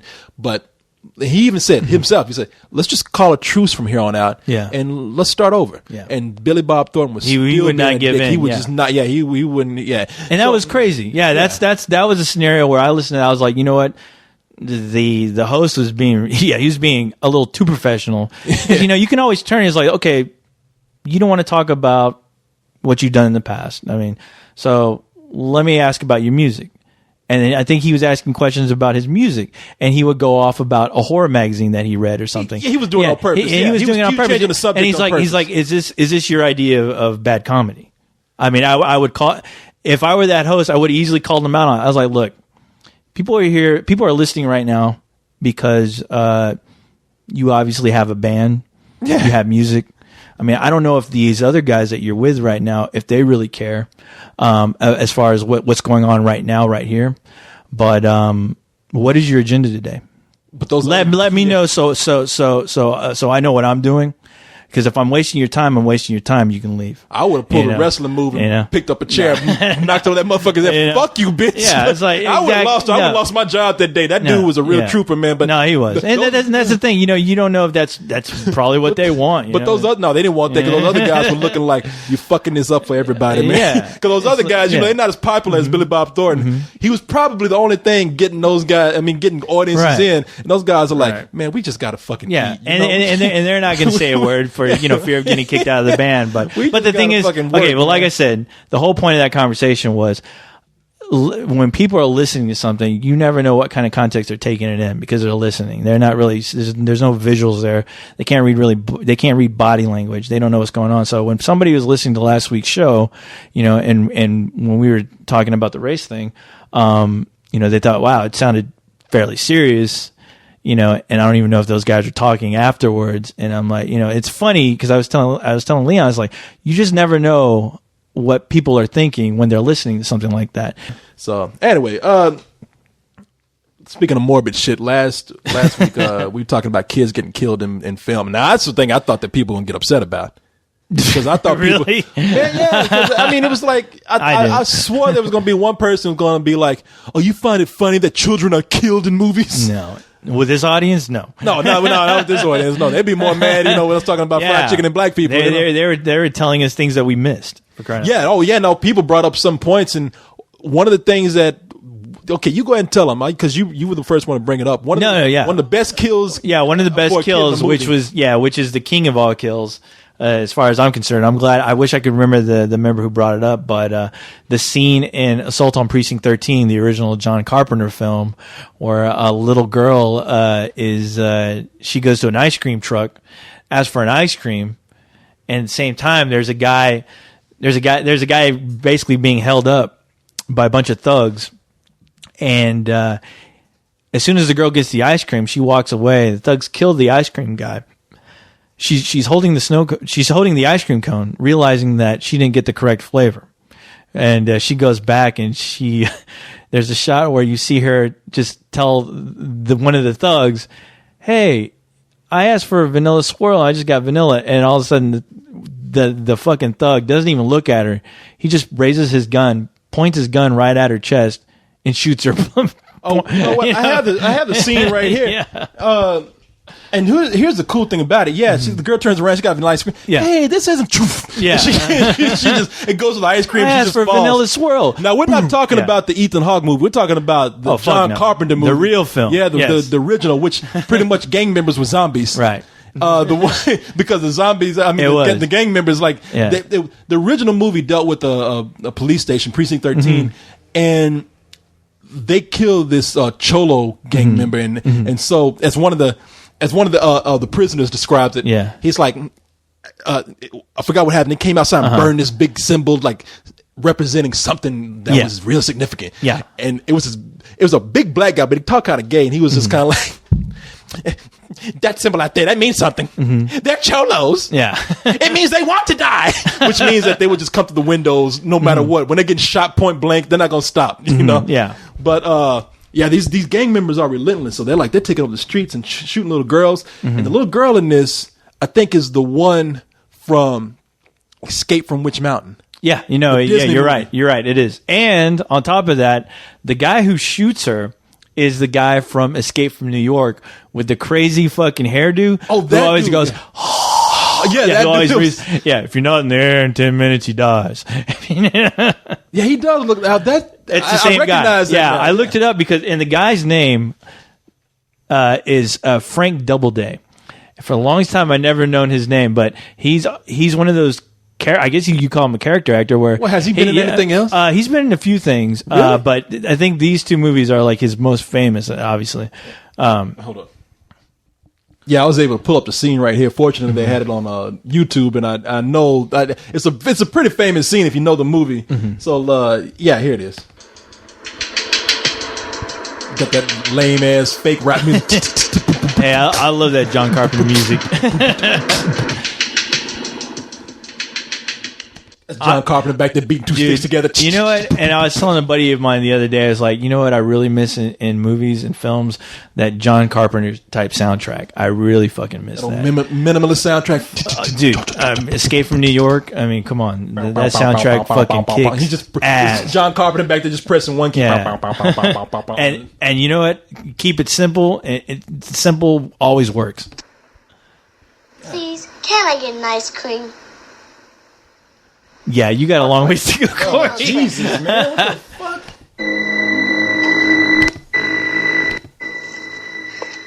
Okay. I got the scene right here. They killed and I'll cut some of this shit out when I put up the podcast. But yeah, they killed the ice cream truck driver, and the ice cream truck driver actually gave the little girl some ice cream. So apparently he gave her the wrong one, and she gets like 5 licks in. She deserves to get shot because she's like, a con artist, man. And all of a sudden, she's a detective. She's like, wait a minute. She's eating half that ice cream, and all of a sudden, she decides to go back and get another one. You got the wrong ice cream. I wanted vanilla twist. Whoa. Wow. Damn. That shit look real. You see that girl's eyes blink? Oh, yeah. I showed the reason why I thought people may actually come down on us talking about kids in films because when we did our Access show, I actually showed that particular clip as a clip of the week or something. And I got an email from a guy who he apparently had a daughter. He wrote in, he's like, do you think it's funny showing little girls being murdered? I wrote it back and I was like, well, in this particular case, yeah. I remember I thought I gave you the clip, or at least I mentioned it, and I remember, No, you did, because I had the movie. Yeah. You knew I had it. You're like, you know what, that'd be a good clip. That would be a great clip of the week. No, it was a guy who was in a wheelchair, and I remember he had 2 daughters. Yeah. And they weren't, one of them was a little girl. And he used to love coming down, because he did a show down at the Access Station too. Oh, really? And he used to always say, hey, brother. Yeah. Man, let me tell you, you guys do a great job. After I showed that clip, and no, that wasn't, you did a shitty job today, you jerk. You monster. It's a fucking movie, man. Come on. Yeah, Jesus Christ. Yeah, like we shot that little girl. Yeah, don't you got enough problems? You're in a wheelchair. You worried about what I'm playing? You worried about a movie. Now. Come on, what the fuck? Like these fucking Twilight fucking haters. Come on. That's why I took his ass and rolled his ass in the middle of the street. Shut the fuck up. I'll put ice cream truck music on his wheelchair, rolled him out in the middle of the street. You should have played that scene with the guy getting burned alive in the wheelchair from Manhunter. Where you just see a shot of a guy in a wheelchair, like a flaming guy in a wheelchair, like you're just completely down that parking lot. Engulfed in fire, like coming down a street, and like hitting a car. You keep fucking with me, I'll set your fucking wheelchairs on fire. What do you think about that? I think that's hilarious. Yeah. Forget who you talking to? I think your suffering is funny. I think there was a movie where it was a cool ass movie called, it was The Possessed or something. No, that is definitely the wrong title. But you probably remember the title. It was Kyle MacLachlan and somebody else. And there were 2 guys possessed by these space slugs. Oh, The Hidden. The Hidden. I love that fucking movie. Yeah, they were space slugs. It's one of the most underrated fucking films ever. The Hidden. Man, it is. Check it out. Yeah, try to find it. These 2 space slugs, like they have this grudge thing going on. They're fighting each other. They come down to Earth and they take possession of these 2 humans, and so the humans are fighting it out. Nobody knows that they're like actually possessed. It's pretty much like a Terminator film. I mean, because there's scenes where this slug, who's the evil alien, he'll basically take over a body. And he'll walk almost mechanically, and he'll get in these gunfights. And the thing is, like, these cops would fucking blow this person to bits, and they're still walking until they find somebody else for the alien to inhabit. Yeah, but I remember there was one scene. Was it the same movie where it was almost played out comedically too? This orderly, or these 2 orderlies, were bringing a guy out in the middle of the street in a wheelchair. And there was a car just speeding down the street, driven by the bad alien. And those orderlies just looked at that car and said, "Fuck this guy in his wheelchair," ran off. And they just slammed that guy. And that poor guy in that wheelchair is like, "Oh God, oh God." Now I'm blanking. I haven't seen that movie in a while, but maybe it is. Yeah. Because there's a few scenes like that where the guy just doesn't give a shit. That's a great film. Everyone should go try to find that.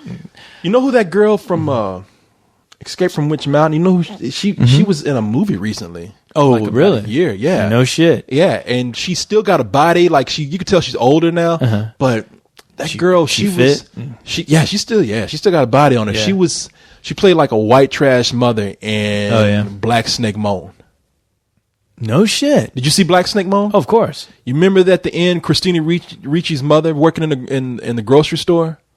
Wow. Okay. Well, that was that little girl that got shot in that video. It was. That was. Oh wow. Okay. I probably didn't notice because I would have said, hey, that's that fucking chick. That's a little girl from Assault on Precinct 13. But oh well. No, it was the same chick. No, if she got shot, you might have recognized her. Oh fuck, I recognize that face. It was, and I kind of looked at her. I was like, there's something familiar. And I wouldn't be able to tell you in a million years who she was, but I was like, oh, she looks like somebody I know. And it could have been anybody, but when I saw her on a talk show or something where they were mentioning who she was, I was like, oh fuck, that is her, man. Yeah. All right, now I need to go back and watch that. Not that I need that as an excuse to see that film. But yeah, man, Christina Ricci just fucking naked through a good part of that film. Shit, man, that John Carpenter is a badass, man. I mean, he did that scene back when like that was a big taboo, killing kids like that. Oh yeah, just for the sake of action, just because that's what. And he did it point blank. I mean, that girl had fucking blood popping out. And of that guy who shot her did not give a fuck. he didn't even look at her. It was just like didn't even give her the dignity of looking at her. Not at all. He's just which makes you wonder how that motherfucker's aim must have been good because he was just like. Wrong place, wrong time, sweetie. Boom. Oh yeah, it was kind of like, excuse me, I'm busy. Yeah, I don't even have time to deal with you, kid. And that squib, man, that must have like really had some impact on that girl. I think that's what I think that was the cause of that great reaction on her face. Yeah. That shit must, because you know what, those squibs under your chest, those things always hurt. So putting that on attaching one of those to a kid, a fucking 9-year-old girl. I'm sure she was like, she had no idea, and John Carpenter's like, you know what? Don't tell her it's going to hurt really bad. Yeah. He's worse than that guy who shot in the movie. That is a director, yes. At the end of that shot, she took that squib out. What the fuck you think you're doing, man? That shit fucking hurt. You didn't tell me it's going to feel like that, you asshole. I'm going to tell my mom. But he was somewhat influenced by Night of the Living Dead. If you watch that film, I mean, no, that's what I'm saying. If you look at the movie, because the gang members, they don't even talk. They just come through the window like zombies. That's what I'm saying. That was his like Night of the Living Dead. Like real gang members, they duck. They'd be like, "Fuck, I gotta hide behind a car." But these fuckers, they just keep coming in because you don't see them at all. I mean, they're just in the dark. They're in the shadows, and when you even see them crawling into the building, I mean, they might as well be zombies. Yeah, no, it was it's a really good movie. If you ever saw the remake, that remake is bland compared to what John Carpenter did with this shit. It's another unnecessary remake. Way unnecessary, man. I was like, why would anybody even try to remake this shit? But man, like I told you earlier, man, I was watching this. Steven Seagal. This Steven Seagal. Oh, okay, because that's what I'm geared up for, Corey. You got me laughing. Enough of the serious. Time to get into the Steven Seagal. Man, I'm looking at this. Action-packed extravaganza. Okay, like I said, I was on the plane. Now, we watched that commercial that they showed a long time ago, Steven Seagal. Here, well, you know what? Let's give people a little, like you said, a recap. Let's give people a recap of the Steven Seagal show. It's called Lawman. And it's Steven Seagal actually riding with. Imagine the show Cops if you took Steven Seagal along with you, and made him and convinced him he was a policeman too. But they were like advertising this show.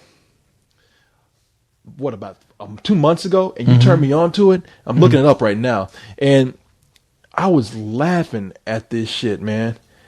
Oh, what the fuck? Let me see. Now, I had to be. Oh, there it is. Steven Seagal Lawman. And I was laughing so hard at this. Steven Seagal looks totally out of place riding with these fucking cops, man. Hey, you didn't have to tell me that. I could figure that out. Yeah, this is the trailer that for the show that we played about 2 months ago. The action's real in an all-new real-life series. Steven Seagal, Lawman. Get in front of him! Get it! It's like he ain't doing shit but in the car screaming, "Get him! Get him!" Taser! Everybody calm down! It all began 20 years ago when Seagal, a world-renowned 7th-degree Aikido expert, was shooting a movie in Jefferson Parish. The sheriff asked him to teach his men some self-defense and weapon skills. The training was so successful, Seagal was deputized. Okay, now, who the fuck? Whose big idea was that? Yeah. Oh well, I thought you were going to talk about the announcer. Like, who the fuck had the idea of having this announcer like really play up this whole scenario? It's like Steven Seagal, while being in a film, he decided to just take the law into his own hands. Yeah. And they make it sound so serious. Oh yeah, they deputized. No, it's like I'm getting ready to watch a fucking Steven Seagal movie. It's like except this shit's real life, and he's like fucking 100 pounds overweight now, and it's like man, it's that nobody who would actually think that this would work if TV wasn't involved. No shit. Okay, so now the trailer for that is it's you don't really get to see Steven Seagal in action. Yeah. But this little clip right here shows Steven Seagal riding around, and they're like, oh, we got somebody. But before that, people are, it's funny because when they're arresting people, people are recognizing them too. Oh, yeah. And that's what we were saying was like, hey, wait, like how are these criminals going to like take anything seriously when they're like, hey, wait a minute. That guy's marked for death. Hey, out for justice. Let me see. Here it is. He's looking for Richie. Yeah, Richie, I found him. Okay, so. Oh, man, that's Steven Seagal. Okay, here. Here's where Steven Seagal is actually out, bringing justice. But for the past 20 years, I've also been a cop. My name is Steven Seagal. When we tell you get out the car, you get out the car. Oh, man, that's Steven Seagal. I want an autograph. How you gonna be a real cop and people are laughing at you talking about, hey man, I want your autograph. That's Steven Seagal. They got this guy on the ground and the guy just ain't worried about shit. He's like, hey man, Steven Seagal. And Steven Seagal something to try to be serious too. Right after you go on the ground, you go on the ground, the guy's like, all right, man, seriously, man, come on, give me an autograph. I want an autograph. Dude ain't worried about shit. He can give a fuck about the law at that point. You mind if I go home and get my Alpha Justice DVD? You can sign that shit, please. That's right, Steven Seagal, deputy sheriff. Now is that okay? Now that's a little crazy. Speaking in the first person. Steven Seagal is deputy sheriff. Like he's probably talking like that in the office too. Like Steven Seagal wants a cup of coffee. Steven Seagal wants to use handcuffs. I've studied the martial arts most of my life, so I have a lot of confidence in myself, but I really worry about my own team members sometimes, so today I'm going to teach these boys some new tricks. We can flip him like that. Now he's teaching the guys like all these moves, right? Yeah. Like that's what he went in for, to train the officers like in the deadly moves of Steven Seagal. Meanwhile, he's training on a guy who's choreographed to move. Like if Steven Seagal flips you, the guy's choreographed to like say, okay, this is my cue. This is where I flip. I'm still shocked that Steven Seagal is going, Steven Seagal has only 5 rules. Steven Seagal does what Steven Seagal does. It's the rules of survival out in the streets. It's the rules of Seagal. And I'm like, wait, that's Steven Seagal talking about himself, right? But of course. I mean, Steven Seagal has to go take a shit. Yeah. Steven Seagal will be back. But he's in the bathroom. Yeah. Steven Seagal needs toilet paper. Yeah. No, seriously, out of toilet paper. I need some toilet paper. My ass is dirty. But he's out there trying to teach these cops all these moves, and he's teaching them with a guy who knows the moves, so he knows how to react. Now I'm just thinking, these motherfuckers gonna get out here and just fuck these moves all over. But from here, you got to be able to turn him over so that he can't go for a weapon. The shit works well when it's in slow motion with somebody who's not out to like hurt you. And the thing is, it's so pathetically like slow and lazy when he's like rolling over the guy. The guy looks like he's like half asleep and he's rolling over. He's like, you roll over the guy to take the weapon. And he goes, here you go. And the guy's like, yeah, we've done this 50 times. Yeah. Can I go home? Do I have to struggle during this scenario? That guy's doing all this for a check. This guy don't even know karate that he's doing this with. And Steven Seagal's all pumped. Hey, Steven Seagal will give you $10 if you come in and help me out with my demonstration. Quick. I mean, it's either you comply or he breaks your arm. And I just want you guys to feel this, just this kind of thing. Go ahead and come. Here's a hole. Look at that. I found a hole. Now I got him. Meanwhile, he's doing some Vulcan neck pinch type shit on people. He ain't doing nothing. Reminds me of the Napoleon Dynamite scene. Because he just slapped that cop. Yeah, he's like, that cop wants to like just fuck him up so bad right now. He's like, grab my arm. No, the other one. Yeah. So I gotta open it. Yeah. Slaps the fuck out that cop too. Yeah. Now try to kick me. You see? Yeah, you do. You all right? Yes, sir. I had a flashback from above the law. With the techniques he showed us today, we'll get our asses kicked. If we move as slow as him, then no justice will be served. you don't need quite as much force, but you'll come out with better compliance. I want to protect my guys that I love. That's my whole lecture for the day. Oh, he loves these guys now. Of course. You know, these guys are like, Steven, you've been out here for a week. Yeah. I just met you, Steven. What's this whole love thing going on? What the fuck you doing talking about love? We don't know you, man. I've been with my wife for 30 years. I don't love her. I don't love you. I don't even love my wife. What makes you think I love you? No, these fools out here, what you think they're going to say in front of the camera? You know, of course. You're not going to be like, oh, yeah, this guy's a G. You know when the camera's Steven off. Seagal. Yeah, exactly. There'd be no show without this guy. Are you kidding me? You know, meanwhile, these cops, when he's gone, they're telling laughing. Each other, we're in front of a camera. Look, they're giving a lot of money to the precinct. Just play it on. Oh, Steven, that hurts. Yeah. Oh, yeah. The precinct bought me some new socks. Yeah. Steven could stay as long as he wants. I got a new jock strap out of this. Yeah, show me something new, Steven. Yeah, show me something you learned in one of your movies. Yeah. You know, they're saying when he leaves, they're telling, man, just pull your gun. You know, because this motherfucker gonna get you shot out here trying to do this. Can you show me that move with the iron skillet like you did in Out for Justice? Because I'm looking at this, they're actually showing things like when somebody pulls a gun on you, they're trying to show you that, snatch the gun from the person. No, these cops about to get shot, man. Now, I'm not saying that Steven Seagal can't whoop my ass, you know. I'm not saying that at all. You know, I'm not saying, but I'm saying if I was a cop and he was teaching me this shit, I'd be worried. I would not do any of this shit he was teaching me. I mean, first of all, I've been teaching this shit for about a week. You're going to get one guy there trying to be a hero, trying to be Steven Seagal. Blam!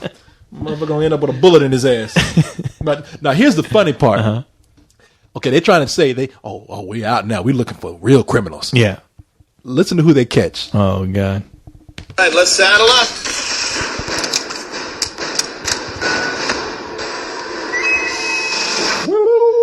That music. You're out in the jungle, Corey. What's that guy doing, man? Is he doing donuts? Stop the call. No. Off the phone. They caught a guy doing donuts on the street. I thought when he's like, what is that guy doing? I thought they caught a guy like running with like merchandise or television, breaking into a store or something. But this like, oh my God, there's a guy doing donuts out there. There's a guy on a BMX bike doing papa wheelies. Holy shit. That kid on the skateboard doing ollies. Trouble. Pull him over. Trouble with the capital T. Get off the skateboard. Don't tell me no. Get off the fucking Steven Seagal gets out there, beats up a 14-year-old kid. Trying to be Tony Hawk, huh? Stop your car. Get out the car. Oh, say, man, get out the car. Don't tell me to hold on. Nothing. Get out the car. I have a pistol. I'll be reaching for that. You get out the car. Get out. Get the. This is not Hollywood. It's for real. That's right. Yeah, it ain't Hollywood. In Hollywood, it would look as goofy. It had better lighting. Yeah. Goddamn right it ain't Hollywood. Better script. Think we don't fucking know that? No, it ain't fucking Hollywood. What the fuck you think? No. What the fuck you think? Yeah, we can tell. Let me see. Was it because you were shooting with a video camera? Yeah, no. And doing your martial arts at half speed? During that pursuit with the guy doing the donuts, that would have been a whole 30-minute sequence of cars flying and bullets flying everywhere, like something out of the Matrix. Yeah, if it was Hollywood, you'd be catching terrorists. You'd be stopping people doing donuts. Yeah, and you see Steven Seagal's body double doing all kinds of crazy stunts. And I like the way they caught the most dangerous donut doer in the world. You know, the guy like they finally caught that guy, Corey. Ooh, boy, his reign of terror will end tonight. All those skid marks he left all over the city. Oh my God! No more. Yeah. The city can rest easy now. You know how long we have to sandblast that shit out of the street? You asshole. Nah, man, this shit. I'm sorry. I mean, I'm looking forward to it. I want to see it, but it looks goofy as hell. I can't wait, dude. I know. I'm gonna wait for the DVD. The DVD compilation, the box set. Yeah. Steven Seagal, Deputy Sheriff. Oh my God, that's like me. Co-host extraordinaire. That's ass kicker of ass kickings. Exactly. Just you giving yourself a title, you know. Whoop-assing of whoop-asses. Corey Coleman, the best waffle maker in the world. Co-host, greatest love maker of all times. But it got to be something ridiculous, you know. Hell no, I'm gonna play myself up. King of Kings, Corey Coleman, crocheter. you'd probably actually earn that title, Corey. I would. And have that mean look on my face in slow motion. Well, when you have to knit, you do a loop and you pull the string through. We're going to make real socks today. It ain't Hollywood. Fuck that Martha Stewart shit. This is real. Damn. Boy, I gotta thank you, man. God bless you for turning me on to this shit here. Because I only look at the best trailers out there for TV. My God, boy, that is funny as hell, man. Oh man, I mean, you got to see it too. Thank God there's a lot of audio on there. But you got to see Steven Seagal's look through the whole thing. I mean, he is on. I mean, he might as well be in another fucking movie, for crying out loud. Oh yeah, no, I mean, he's playing up that whole macho thing. That's what's so funny. Except one thing is he's wearing glasses. It seems like throughout the whole show, and you never see that in a Steven Seagal movie. Well, that's co-host motherfucker's blind as a bat. Yeah, motherfucker out here looking like Buddy Holly. He's got. I told you, what I call those catch me, fuck me glasses.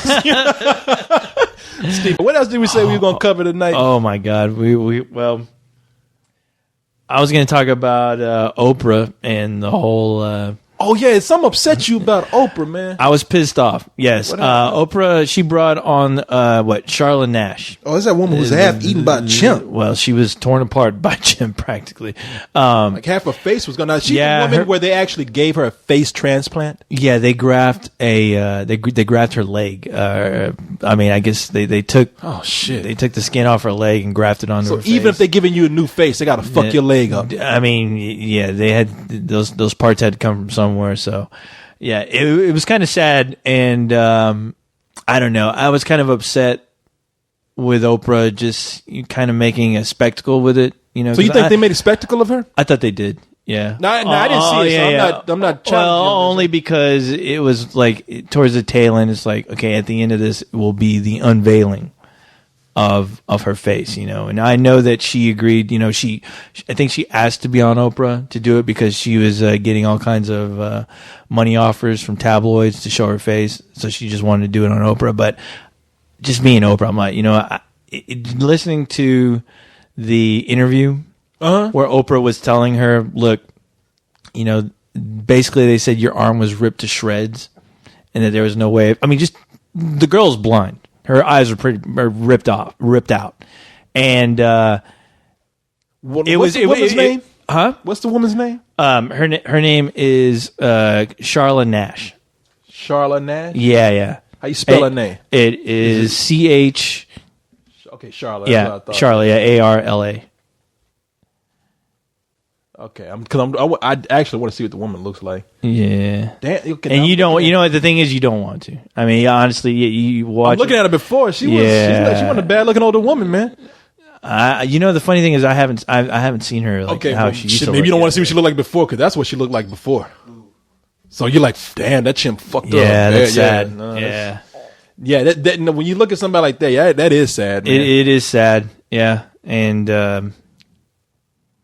Watching that interview, it just felt like it was a big spectacle, Well, is that her right there? I don't know. Okay, now I'm trying to get a picture of what this woman looks like after her face she's had the face transplant. Oh, okay. Because she don't look nothing like that. Oh, damn, man. Let me see. Damn, and I'm not even trying to make a joke. You know what that No, that's not her either. What? That's not her? That's some unfortunate lady, yeah. Go to YouTube and type that in. Okay. Yeah, I'll go to YouTube and see. Yeah, I don't know exactly where you're finding these pictures. But yeah. Okay, now keep in mind, now I really am not trying to make a joke. I guess in a way it is funny that not the woman's case, but I've looked up I typed in the name Charlotte Nash. Uh-huh. So far I've gotten two pictures of two different women who look fucked up. Yeah. So apparently, if your name is Charlotte Nash, you're gonna have some unfortunate things happening to you. I mean, because we just looked up a picture and it looked like a woman who has like one of those latex HEB rubber mask on. Yeah, but it wasn't her. That wasn't her though. That was due to overeating. All right. So here we go. Okay. Now this is broken up into different parts. And I know some of the videos have been taken down. Hopefully we'll catch one where it doesn't say. All right. Okay. What's it saying right now? This is like a quick recap of... this is a very disturbing picture of Charlotte Nash, who is a strong and beautiful woman. Oprah's interview was heartbreaking. So it sounds like this right here, that defending Oprah is like... it is, but at the same time, it's like, man, did she really have to... I don't know. Okay, now they're going to show some very disturbing pictures. Okay, now that's her, That's her before. Yeah. And now they're saying now why they got this fucking music playing? Yeah, I don't know either. Yeah. They got in the background, Shooby-doo, yeah, Scooby-Doo. We're hanging out at the Elephant Room, the Elephant Lounge. Yeah, we're at the jazz club. And like, oh, Charlotte Nash, jazz night. Very strong woman. Let's see here. I know it's them and I know what they say. They keep teasing like now these pictures are disturbing. They don't get to it. That's the problem with YouTube. Yeah, people are making their own videos and it just goes on and on. It's just us. It's just us. Yeah, you need to. It's killing me. Yeah, click on. Oh, there she is. Oh my God! Is that okay? her? Yeah, that's her. Yeah. And I wish you could find the. You can find the video. It's on there. I was looking at it today. Yeah. This is her. Yeah, that's her. This is after the face transplant. Yes. Yeah. This is after. Yes. It's just us. It's just us. Oh my. Yes. Oprah shows her, and Oprah's even like swabbing her face because like her face is so puffed up, it's still bleeding blood. Well, this okay. Yeah, you need to see the video. It's okay. Yeah. I do not want to say anything about this woman's courage. Yeah. And they say that she's kind of accepted her fate and she's chosen to live and live strong. And I guess that's that's what you should do. A lot of one of the things that's interesting about this video that we're watching is there's text scrolling across the screen before they show it, and they say, "What would you do?" Now, if you haven't seen pictures of this woman, this is my first time seeing it. She doesn't have a nose. She has and co-host. I swear to God, I'm not being funny here. I swear to you, I'm not. No, I know. This is the only best way I can describe it. She looks, and please don't laugh, people, because I'm not trying to make a joke. She looks like a Muppet because she has no nose. She has that mouth that is like one long line across her cheek. No, and extends from her lips. It's like a big hunk of flesh. With eyes. With some noticeable eyes, even that they're not really eyes. I thought. I'm not trying to be funny here. She looked like something out of like Return of the Jedi, like just a creature. It looks like a creature. She looks like a strange creature effects. Yeah. And it's oh my God. And the thing is, like, I was a little upset watching that because I'm like, the lady does not know what she looks like. She has no. She has no clue. Well, thank she's God blind. she doesn't. She has no clue, which is why she's okay with showing herself, but. The images are so disturbing. I'm like, I know Oprah, she got the okay from the lady, but still, it's like, if I were her, I'd have to say, you know what? I know you want to do this, but I don't feel right because this is going to be a spectacle. This is going to be me exploiting you. It's going to get in a lot of viewers, and the thing is that it's going to be me telling the audience what happened to you.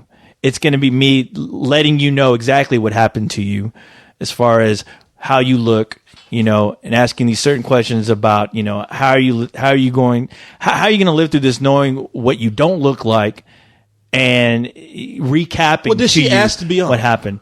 Well, that's the thing. I think she did ask to be on because she was getting so many offers. She was getting all kinds of money offers to be in the tabloids. And for some reason, I don't know if Oprah's people contact her. I don't know how they go by booking these things, but she said, well, if I'm going to do it, I guess I'll be on Oprah. I don't know what happened, but it just seemed like the way they set it up. And because it's TV. Yeah, it's TV. They got to give you a reason to tune in.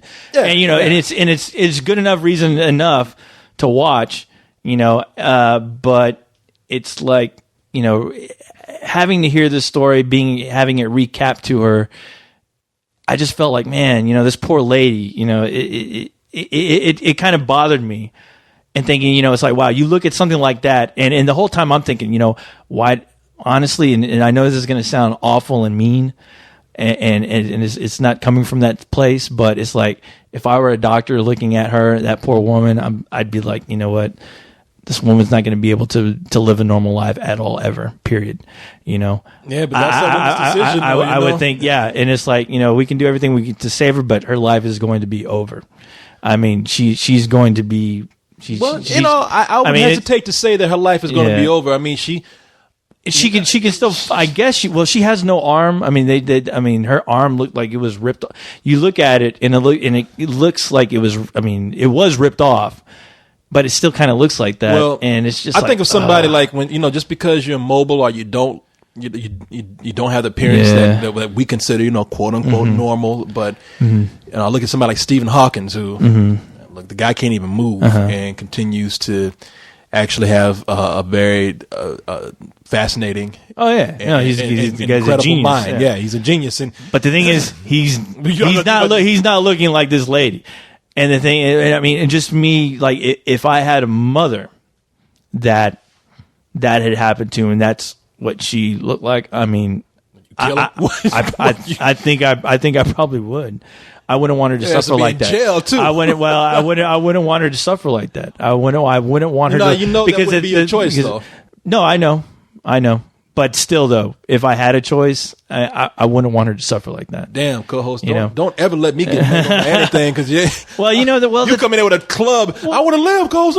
I want to. No, please. But the thing is that she's not. I mean, maybe I'm just being too harsh and just saying I don't think she can live. I mean, her life is definitely changed. It's different. She's always going to be now this. You never know, man. She might have some other calling thing. now. I'm not. She's hoping. I mean, she said in the interview she's hoping for a face graft. I mean, a new face. A face transplant. Yeah. She's hoping to have like her arms attached somehow, even though the doctors told her that the likelihood of that happening is slim.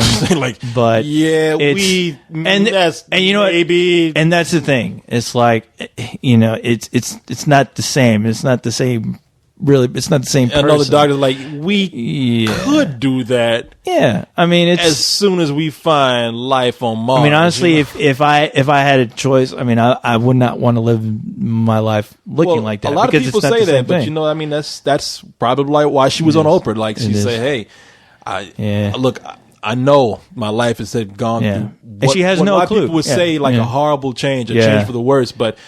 She's got courage for carrying on, man, and maybe that's why they want to have her on, because, like you said, you think you got it bad, like shit. It's true. We talking earlier about like, hey, somebody has it worse than you. I'm like, yeah, man, no. Look, my point of view is more important. I looked at that shit. I was like, exactly. No, somebody does have a lot worse than I do. Exactly. Yeah, fuck, man. And that's the thing. Like, honestly, I was like thinking, like, if that were like my mother, would I want her life to become this thing where she's not really a person anymore?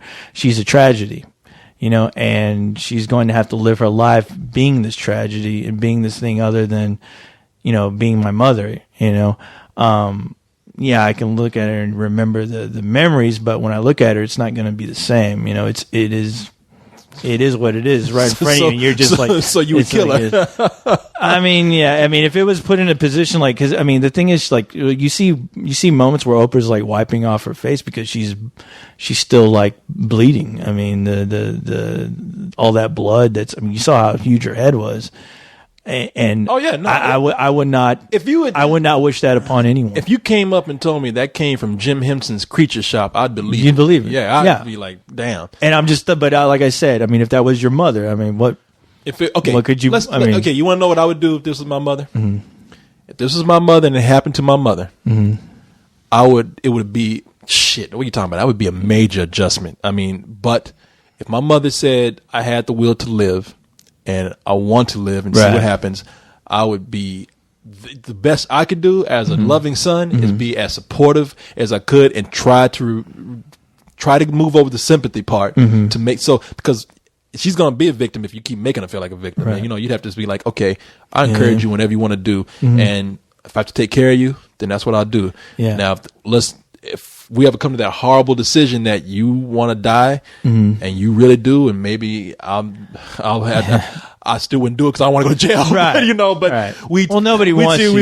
We'd see what we could do, but I would definitely, if she wanted to die, I would definitely be out there lobbying for her to, if she wanted to die at her own will and her own hands, right? But for the most part, no, that would not be the first thought of my in my head. My first thought would be like, what can I do to make her live life if that's what she chooses? If you choose life, then we got to embrace it. And I understand, but still, it's tough looking. That was at my that mom. and just realizing. I mean, we can think about that. And that was my mom. I put it in the next Star Wars movie. Make some money. That's what it says. You see, Corey, that's exactly what I'm talking about. I know. That's exactly what I'm talking about. And the thing is that that would be tough. I mean, and I mean, honestly, I was saying it. I was like, if I were a doctor, I could not let. Well, see, because you know what I think about. What?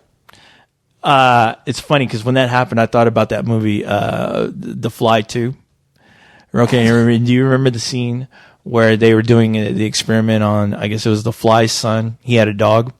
Yeah, and he loved that dog, and that dog was like his favorite thing. And his dog was a test. He was a test subject. Became mutated, and then he became mutated.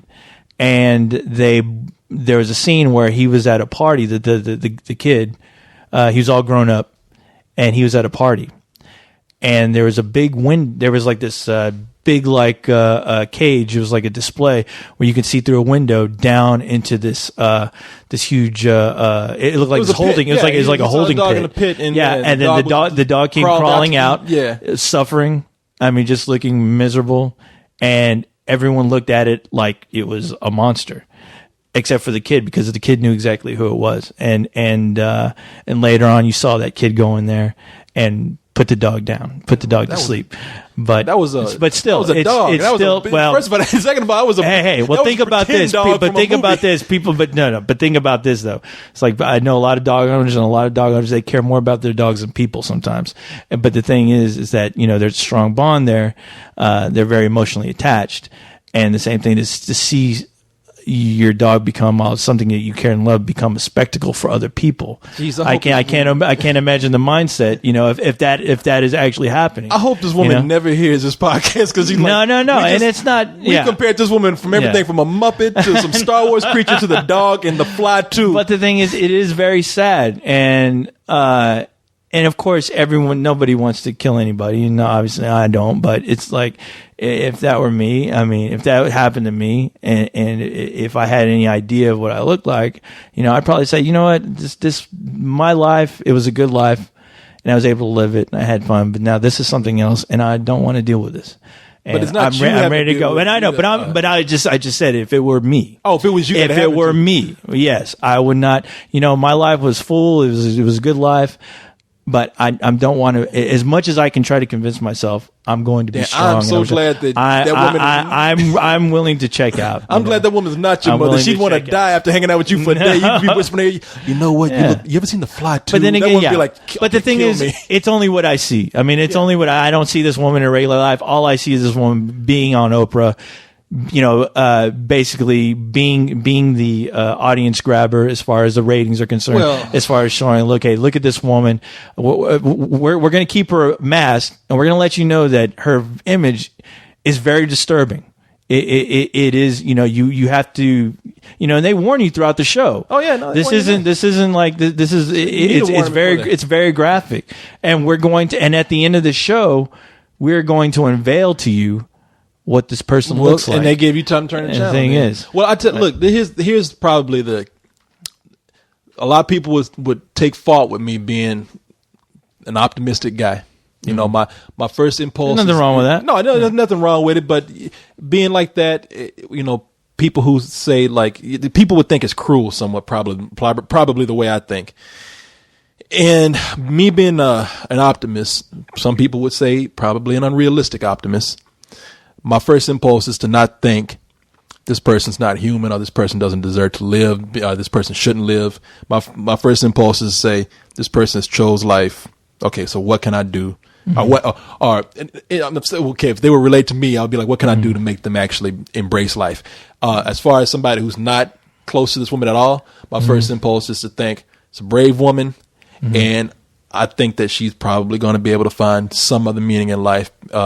Some things happen for reasons. It's sometimes they're horrible, sometimes they're not. In this case, hopefully she'll find some other calling in life because hey, she has to. I hope so too, and it's unfortunate that she has to find something else to do to make her life meaningful instead of just living a normal life. I mean, it is sad. I mean, you got to look at the people out there who did go through things like this. I mean, like there was I can't tell you the girl's name. It's a big story here in Texas. I actually worked with the cousin of the guy who caused this horrible drunk driving accident. Girl was kind of. Are you talking about the girl who's burned alive? Yeah. We worked. The guy who caused the accident. We worked with their cousin, and the girl was just really adamant about whenever there's a party, like, please don't drink and drive because my cousin almost ruined somebody's life. I was like, and for those who don't know, here in Texas, and I think it's a nationwide popular story now. There was a girl, beautiful girl. I think she was from South America or she was Portuguese or she was from Argentina. I think maybe she was from Argentina. Beautiful girl, though. And they were in a really horrible drunk driving accident. The guy was speeding. I think he went off the wrong side of the road. Yeah. Crashed in this car. Everybody in the car dies except this girl. And the car, just like you see in movies, car catches on fire. Oh, man. And I'm going to tell you some details of the story that people probably shouldn't hear. But the cop who realized this girl was alive, I mean, he heard her screaming in the car. She's burning. And after a while, the screaming just stops. And the cop is like, I'm so horrified that I felt relieved that she was finally dead because the screaming was so horrible. But after the fire's put out and everything, they're like, oh, my God, this girl is still alive. And she goes through tons of therapies, tons of skin grafts. Of course, at this point, no matter how many skin grafts you go to, you're not going to look like you do. Girl is half bald now. Thankfully, she can see out of one eye. She still has some features. She's missing fingers now and everything, but she's made it her mission in life to go out and try to make the world better, for one thing, by trying to make sure that this doesn't happen to somebody else. Right, yeah. You know, I mean, and I've seen the PSAs on her. Yeah, you see the PSAs. Yeah, she's very famous. I wish I could remember her name.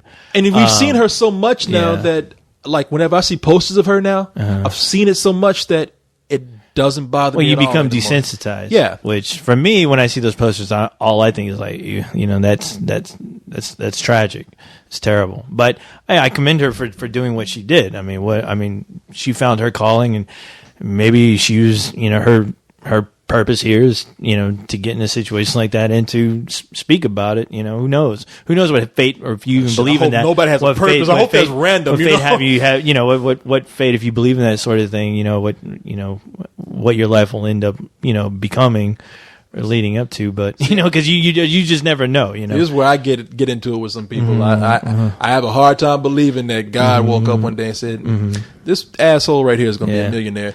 This woman right here is going, her destiny in life is to be burned alive in a car wreck and then tell people not to drink and drive. I think life is a little more random than that. But anyway, that's just me. Anyway, we don't mean to keep bringing this show down. You know, and all this kind of shit. Too late. I know, shit. We done way too late for that, Mr. K. Cool Man. Hey, the monkey story was yours. Why do people keep these fucking animals around, man? That's what I don't get. I don't. After this, you know, you're like, honestly, do people really need to have fucking wild animals? You know, do they really need that?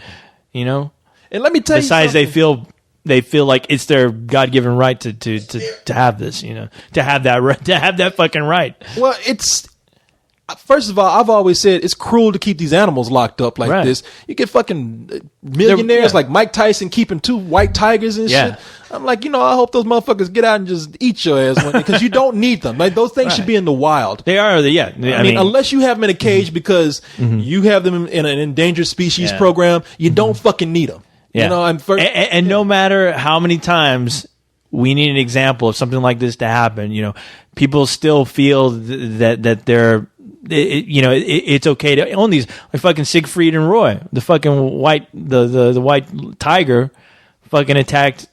I can't remember which one of the guys, but nearly ripped his fucking head off.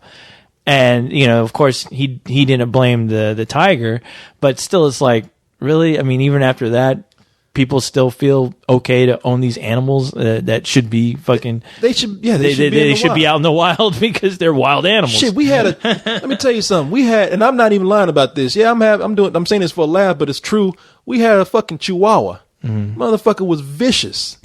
Motherfucker was mad. Now you're making me laugh. No, I know. I'm being serious. I mean, I'm thinking like we had a Chihuahua. Now let me tell you something about this Chihuahua. The Chihuahua was fucked up in the head. Yeah.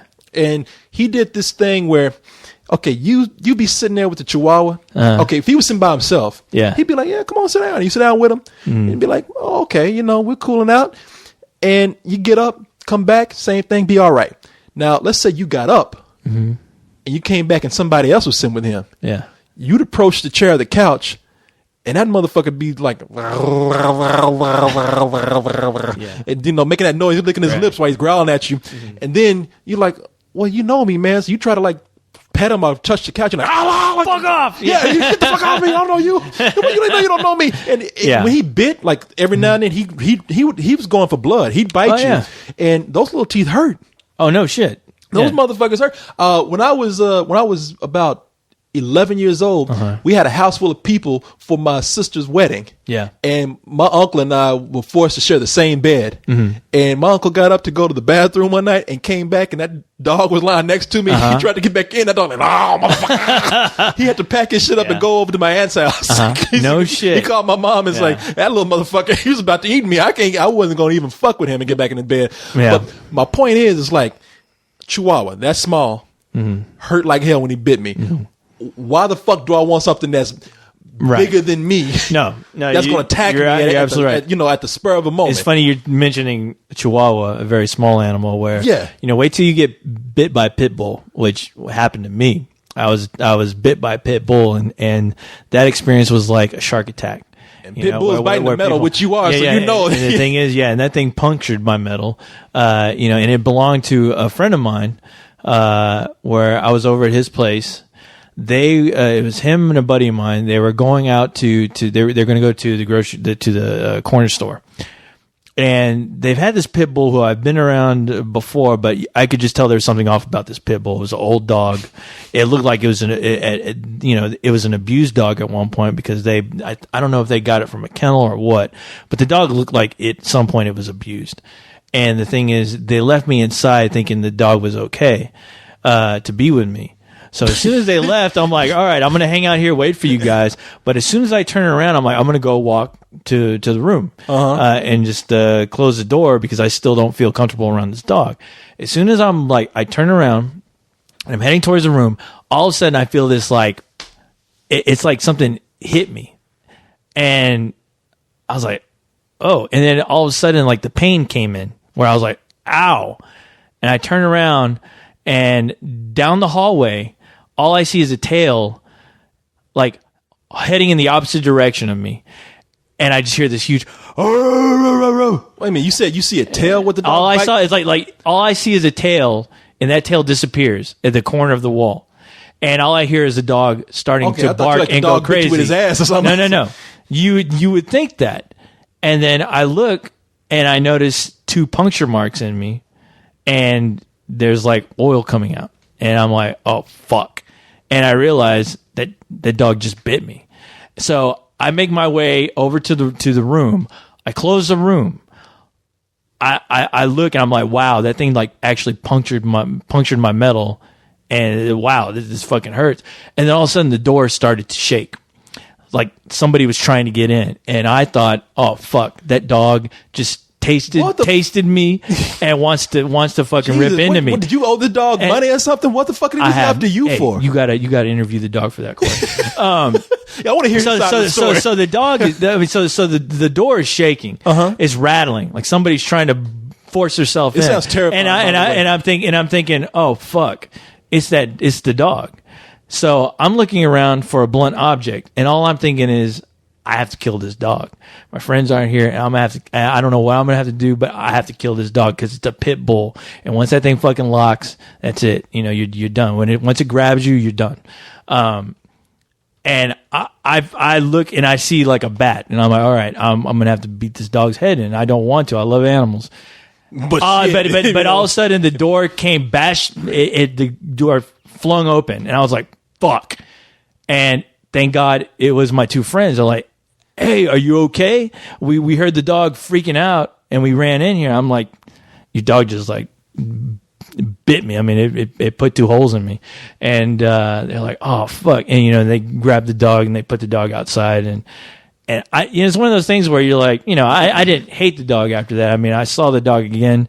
I don't know if it just got nervous or what had happened. Didn't know you. But yeah, you just didn't know. But the thing is, I was fearful of dogs for a good month. Even the smallest dogs, like a Chihuahua. Like I remember that month was like a nightmare for me, because wherever I went to go visit a friend, and I hear this little dog go, "Row, row, row, row," and I see it, and the first thing I do is I jump. I'm like, oh fuck, and it's a little dog, and I'm like, wow, I'm actually terrified of hearing this bark, and it's bringing flashbacks. Yeah, shit. And I kid you not, I went to a 7-Eleven. I got out of my co-host mobile, and I'm walking out. I swear to God, it sounded like 2 dogs were right at my ear, barking at my ear. And as soon as I heard those barks, I fucking hightailed it to the front door. I remember opening up the door, turning around, closing that door, and looking outside. And parked right next to me was a truck. And it had 2 dogs in the back. Okay, I thought you were going to say, I thought it was going to be like the radio was playing and it was like a dog food commercial. You took off running. No, fuck. But the dogs looked as tame as can be. They looked like it looked like a couple of chows back there. They're looking at you like, what's wrong with him? And I was like, fuck. And I was like, wow, I'm really that whole accident, or I call it an accident because the dog just didn't know. But the thing is, it scared me. So it took a while for me to get over that fear. And the thing that did that is I had a friend who owned 2 huge pit bulls that would tear that dog who bit me. They would tear that dog apart if they had to. But I remember going over to a friend's house, knocking on the door, and out of nowhere, I see this dog, and it's my friend's pit bull. I see this dog run up towards me and put its paws right over my head. Like, this dog was huge. And the whole thing, I'm like, I'm dead. Like, I almost fainted. And the dog started licking me. And I was like, oh fuck. Thank God, something like the dog didn't rape you or something. And this dog's head was, really had to fear dogs in. And this dog's head was bigger than my fucking head. And I was like, oh shit. And my buddy came out and he's like, oh, dude, I'm so sorry, because he knew what had happened because I told him about it. And he was like, well, are you okay? I'm like, I'm gonna shit myself, but I'm okay. And he's like, this is what I'm gonna do. I know this happened to you, but I'm gonna have you play around with my dogs, and that'll kind of get you over your fear. And he also told me, if you're ever in a situation like that, dogs can smell fear on you. It's like, if you're around a dog that you can just tell just doesn't like you, chew some gum. He's like, it sounds crazy, but chew some gum, because you basically, from your mouth, they smell it because you emit something when you're scared, that they can smell it on you. And that's why dogs freak out at some people. What if you ain't got no fucking gum? If you ain't got no dog, then if you don't have any gum, you're screwed. But if you do happen to have some gum, put it in your mouth, and just don't let the dog know that you're afraid. So, I mean, and eventually I got over my making it fear, sound like on those bubblegum commercials where it's like, you about to get attacked by a dog, exactly. Gum, it's like, and that should be a fucking new commercial, yeah. Dog looks at the camera, but it was fucking crazy, dude. I mean, it was a weird point. I thought you were going to say, when you find a blunt object, and I really did think you were going to say this, when the door opened was your friend, you actually beat the shit out your friend. I killed him. Well, you didn't kill him, but I thought you swung at your friend. I almost did that to my friend before, but that was a whole other situation. It was like, call sorry, man, I thought you were a dog. No, but anyway, pit bulls are they say pit bulls are sweet dogs, man, but it depends on who. It depends on who's the fucking owner. And it depends on the dog. Yeah. But see, that's another thing. See, shit with household pets, those things go crazy. You're gonna have a wild animal. Nobody talk about that chimp. That chimp sitting around and they make it sound like this chimp needed to go to therapy. They said they had. Now, if I'm correct, when we talked about this a while back, didn't they? And again, not a joke, but didn't they have the chimp on antidepressants or something? They had the chimp on antidepressants, and the chimp was also drinking wine too. Like the lady who owned the fucking chimp was like, would let the chimp drink wine, and that's a fucked up situation. Yeah. If you have an animal in there taking antidepressants, drinking wine, I know for all I know he's probably smoking medicinal weed too and shit. I mean that should tell you that animal needs to go. And the thing is, I think the lady who was attacked, I think I can't remember. I think she had her hair done differently. So the chimp didn't recognize her and noticed her as a threat, and that's what brought on the attack. But yeah, I mean it's a we it's used a wild to look at animal, those motherfuckers out there. See, and that's the thing with chimps. They look. I mean, they have such human features that we personify them as human. Well, you always see them in a bright light. I mean, as far as they're in every comedy. They're the funny, cute chimp. We've been raised making for you years, laugh. like, chimps are always out there. They with got the arms up in the air. Like, it's funny. Look at me. Yeah. We're thinking like, this is the comedian of the jungle right here. And the scary thing is that you see these chimps interact with like kids and stuff where. If they flip out, they can tear these kids apart. I mean, the chimp that attacked that lady ripped the fucking door off a fucking police car. What? Yeah. Oh yeah. Yeah. You didn't hear about that? No. When the police went in to stop it, a guy ran. A guy was attacked by the same chimp. I think a officer ran into his car, and the chimp fucking like tore off the door. I mean, those things, those chimps are fucking, they're strong as hell. God damn, that's some Hulk type shit right there. There's no joke. I mean, they fucking they're capable of doing that. And see, I used to watch these nature specials. This is how I start to realize chimps are crazy because they show them in the wild. Because I remember there was a show that they used to like do reruns of. I think I had it on DVD one time. Lancelot Link. Oh yeah, Lancelot. Chimp dressed up in a suit, a hat, and was talking like Humphrey Bogart. Why, sweetheart, I'm gonna solve this case. They're doing a Mr. Chimp Ed detective. thing. Chimp detective. And I'm thinking, chimps are funny. Then I saw a nature special where chimps were shown to be out their fucking minds. I mean, what their behavior is not different from a lot of animals in the jungle where when there's if a chimp or not just a chimp, if an animal sees another animal that was, let's just say an animal's taken over a tribe or a herd or a pack or whatever, they will kill the young that is not theirs. Right. And I've seen these chimps do that shit. These chimps, they get out there and they snatch these young chimps up, and all they got to do is open their mouth and bite down on that head, and skull is crushed. Yeah. I saw one, they snatched this little chimp, and it looked like he was cradling it. Like I was like, oh, look, he's adopted it. He's running with it. He's going to help him out. Next scene, that motherfucker was like a rag doll. Yeah. Just dead. Oh, no. And the funny thing is, for the longest time, I didn't realize that some of these, I don't know if it's like gorillas or chimps or what, but some of them are cannibals. It's chimps. Chimps. Okay, and they go after other smaller monkeys or whatever, and they rip those things apart and they eat them. And I was like, wow. I mean, I had no fucking clue. I thought all those motherfuckers did was just eat bananas all day and fucking hang out and watch the sun go down, and that's life for them. That is a fucking horror movie being chased by a chimp. Now, chimps are wild, man. Chimps got because I'm telling you, chimps are something. They are so crazy that they even have their own form of prostitution. What? I'm not. No, I know it sounds crazy. They bargain. They've been shown to actually bargain for certain things with sex. Oh, really? Okay. Yeah. Shit. They what? I'm sure they got. You were paying attention to Animal Planet when I'm sure they got. Change the channel, man. The way it's like any depraved thing that we have. Chimps are doing it. Yeah. Chimps probably got. Fucking gambling addictions, in the wild. They probably. Corey, where do you think we learned it? Yeah, no, we truly descended from chimps. Well, at least you guys. I'm a robot. I don't. Chimps are crazy because fucking they got chimp crack dealers out there. Motherfuckers are high off the top. Now, I think the irony here is that a lot of people see gorillas, and I think it's become known more and more these days that gorillas are actually pretty docile.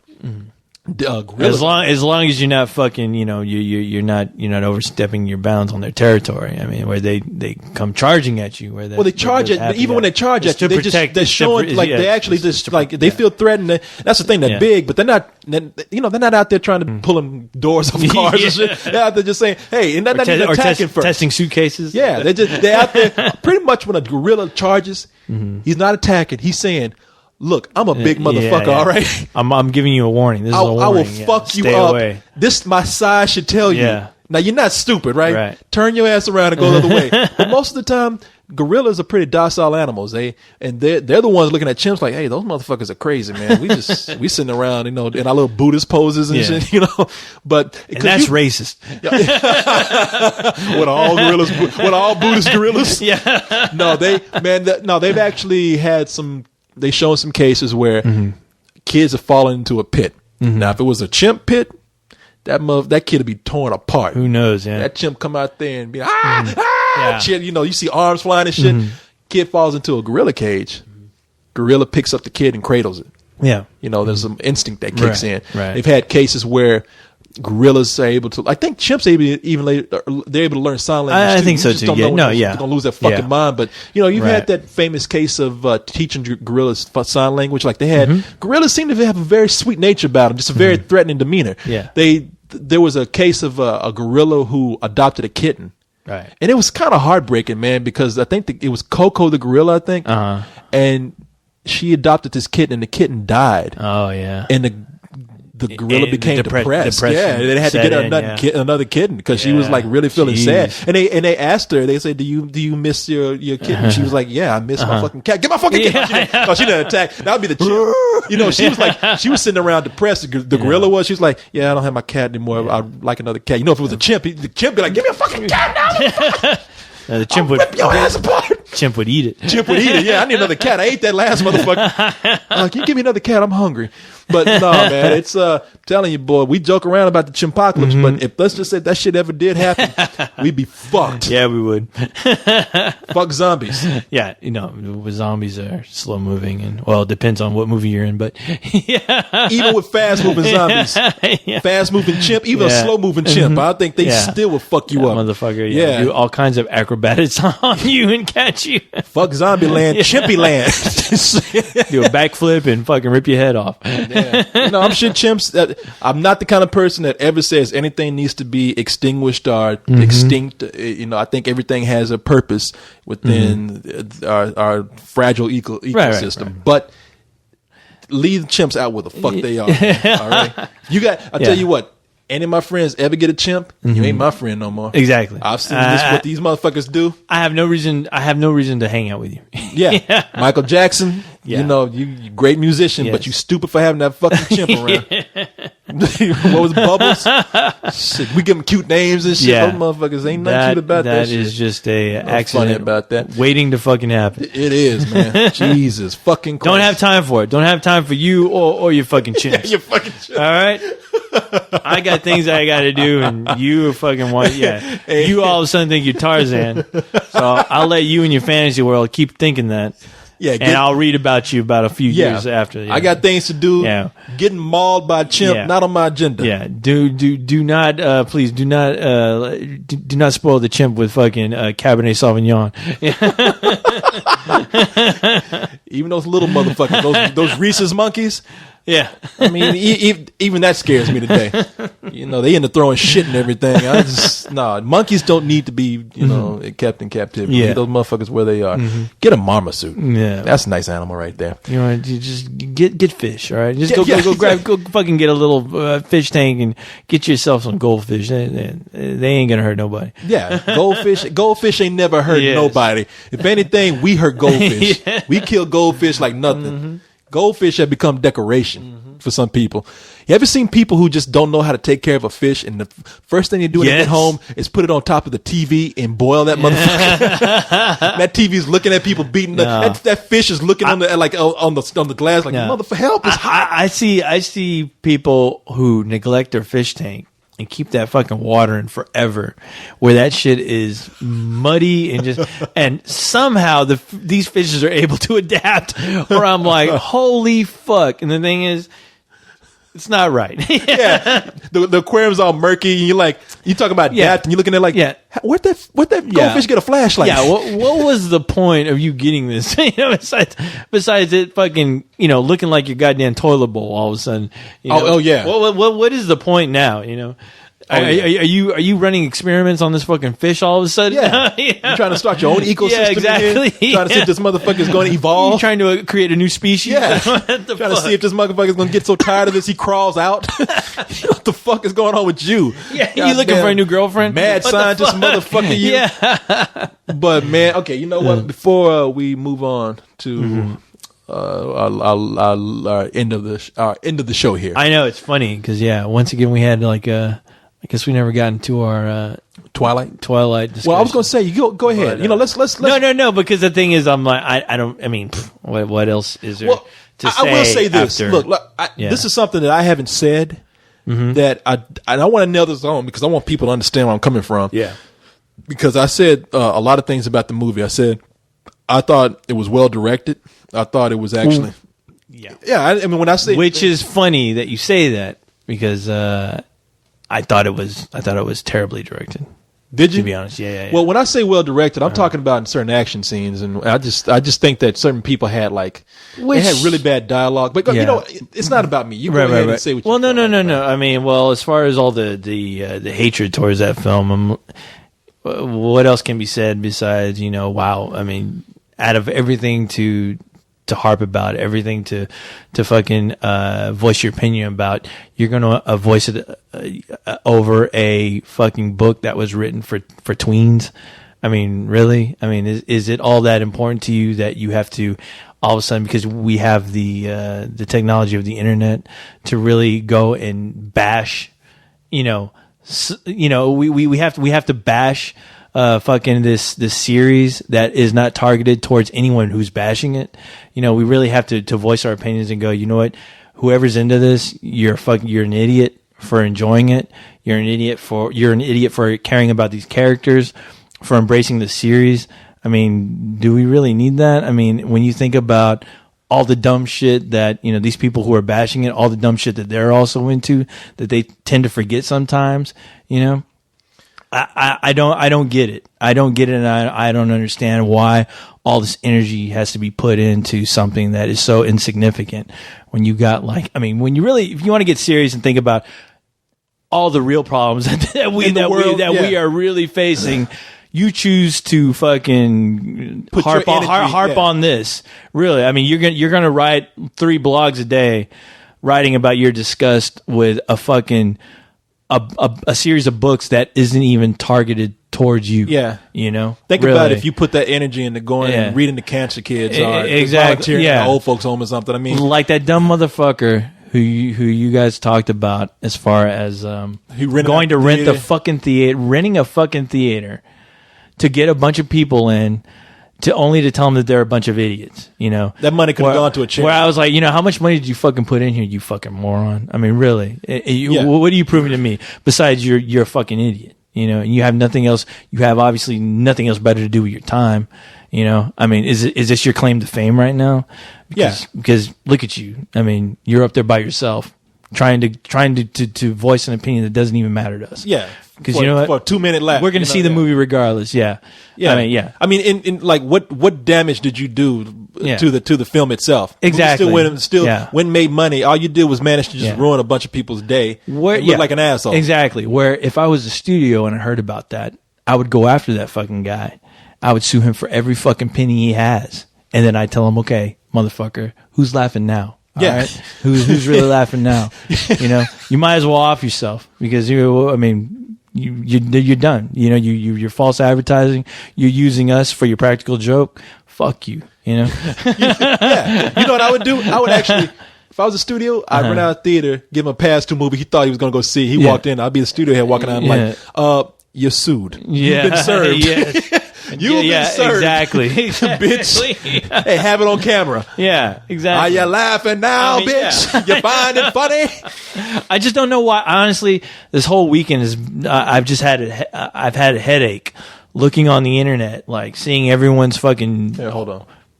All right, I had to stop and save this shit. I heard a beep, and I was like, all right, I don't want to lose this. I was like, oh, no, not again. But, yeah, like I was saying, I mean, I don't understand why this is so important to people. I mean, there's plenty of bad films. There's plenty of bad films as far as like that are geared towards us, like, things that we enjoy, like Transformers 2. I can even say the Star Wars prequels, for crying out loud, and all this hatred that I hear. I was like, where was that hatred for Transformers 2? Yeah. That obviously, that was a film that was marketed towards us because of our nostalgia for Transformers, where there was already a proven product out there that displayed that you can have a decent story, which was the Transformers, the movie, where there's a coherent story in there, and they managed to just say, fuck that, we're just going to throw a bunch of special effects, some shitty jokes, and some bad acting, and some bad situations, and people embraced it. But where was the outcry for the people who really cared about that? And we were like the people who said, "Look, we don't understand what you like about Transformers 2, but you know what? Whatever." Mm-hmm. Yeah, we don't. Yeah, if you dig it, whatever. We don't give a shit. We didn't sit up here writing fucking 5 blogs about you every other day. Exactly. And, there's a crowd for a lot of bad movies, and if you ask me, and I'm just gonna come out and say it, you can say whatever the fuck you want to about me. I think that Twilight, New Moon is just a very mediocre film. It is. And I think, I do think it's worse than the first film because the more they expose, the more ridiculous it starts to get. Right. But do I think it's the worst film of the year? No. I don't think so. We've seen so many movies, like you mentioned Dragon Ball. Dragon Ball Evolution or something like that. Yeah. We saw that. I mean, we've seen a lot of movies that are worse. Yeah, that is awful. I mean, at least with New Moon, they were trying to tell a story. Yeah, it may not be the greatest story of all time, but, they put some effort into it. They weren't being half-assed about it like Dragon Ball or even Transformers, where it's like, let's throw in a bunch of special effects and hopefully the audience will be like fish and see all this flashy shit on screen and eat it up. No, the Twilight people who like the movie, I'm annoyed with the phenomena because I just don't get it, but I hate you fucking Twilight haters. Oh no, they're the absolute worst. As far as like, I don't even, if you're into something, that's cool. They're into, what the thing is with the Twilight people who are into that, they're not bashing me over the head telling me why I should love that series. It's the motherfuckers who hate it. Trying to convince me why I should hate the movie. That feel like they need to get on the internet and convince everybody else why they should hate it, why it's stupid. It's like, you know what? I don't need you motherfucker sitting fucking at your computer with your Cheeto fingers fucking typing, telling me why I should hate something, Yeah. I'm smarter than that. I don't need you to let me know what I shouldn't like, all right? And, I mean, the thing is, I'd rather be hanging out with a bunch of people who are into what they're into and don't bother me than motherfuckers that are trying to, like, fucking really, like, bash me over the head with their point why the series sucks. I've seen too many movies that are just as bad as this. Yeah. And they're not getting anywhere near the attention that this film is. And not only that, but they have their fans. Yeah. And they make money, and nobody clamors over those. It's just become, what annoys me is that it's just become the cool thing to do. Oh, no, yeah. People are jumping a bandwagon, and a lot of people feel like, well, especially me being a guy, I'm not a real guy unless I jump on this hate bandwagon and hate it more than the next guy that hated it before me. It's like, fuck off. Yeah, man, and and everybody's a comedian now. Everybody's a fucking comedian on the internet. And I tell you what, all the jokes are fucking lame, all right? I'm sorry. There's not a bit of wit in anything I fucking read on the internet as far as people bashing this film. And it's annoying. It's giving me a fucking headache. And I'm like, wow, out of everything that we should be concerned about, this Twilight film, the sequel takes the cake. It's these are people who go see the movie, it's sad, and they're done. Yeah, and look, if they like it, it's none of our business. All right, we can make fun of them. And that's fine. It's fun to make fun of. It's fun to talk about the movie. It's fun to criticize. But they go home, and that's it. I got the people who are really putting forth the energy are the people who, like you say, are trying to convince everybody else why this is bad, are trying to convince everybody else I'm a real man because I hate Twilight. And it's just like, I see most of the wasted time spent on hating the movie than I see actually enjoying it because people are actually going to see something they like. Yeah. Meanwhile, you sit up here just full of hate. Yeah. Because you think it's cool or because you just want to convince somebody you're right. And it's like, I hate you fuckers. Yeah, and the thing is, like, you know what? It's ridiculous. It's retarded. It's not for me. But you know what?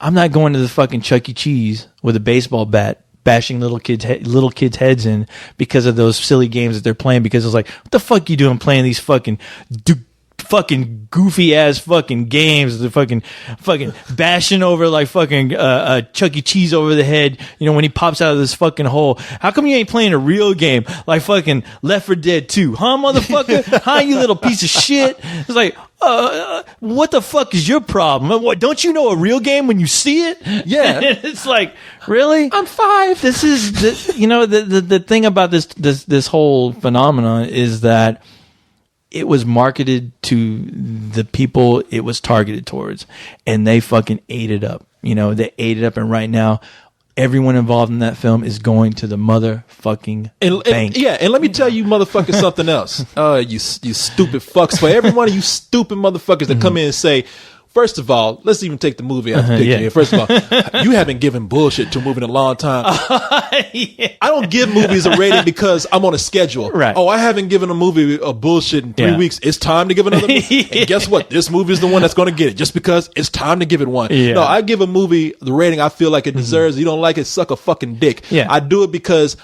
I feel like the movie, as is the case with New Moon, I feel like, and because some people come in and say, don't rate a movie because of the audience it's made for. Rate it because of how you feel. Bitch, that's how I feel. I think that the movie, if the movie works for what it's intended for, then I'll grade it accordingly. Now, I didn't come out saying New Moon was great. I said it was a mediocre film. Right. And I didn't say it was terrible because I felt like it worked for the audience it wanted to. Do they have very discriminating taste? I don't think so. But at the same time, how many fucking vampire movies are there for girls? You know, it's sort of a novelty. Yeah. So you got to expect this kind of thing. Don't tell me what I should fucking rate, you dumb fucks. I rate everything I want to. I know. It's like reading those comments is like, you know, some people, and I hate attacking our audience, but you know, our audience needs to know that no, we try to be honest as possible with our ratings. At least I hope we all are. And the thing is that we're not here to cater to your, you know, to your feelings. Yeah. As far as how you think we should react to something that you don't like. I'm sorry. It will never work that way. You need to understand that concept that will never happen. No, the people like, if you think that we should give a movie a great rating because you look forward to it, such as Watchmen or, you know, I don't know, name any other movie out there, then you're going to be disappointed. If you think that there's a movie that we should bash because, it's going to be a funny review and it's going to make you laugh, well, if we don't do it and we're being fair, fuck off and respect that. You know, I mean, it's just understand, we're not here to, like, as you say, cater to what you want us to do. Yeah. And that wouldn't be fair to those people. No. And the thing is that, you know, it's one thing because, you know, we're on a review site where we have our fun with the reviews and stuff, where I think some people feel like, oh man, this movie is terrible, and you know they're going to tear it apart. Because I'll let you know, I mean, I'll tell people right now, like, I think you'll be shocked as far as the rating I would give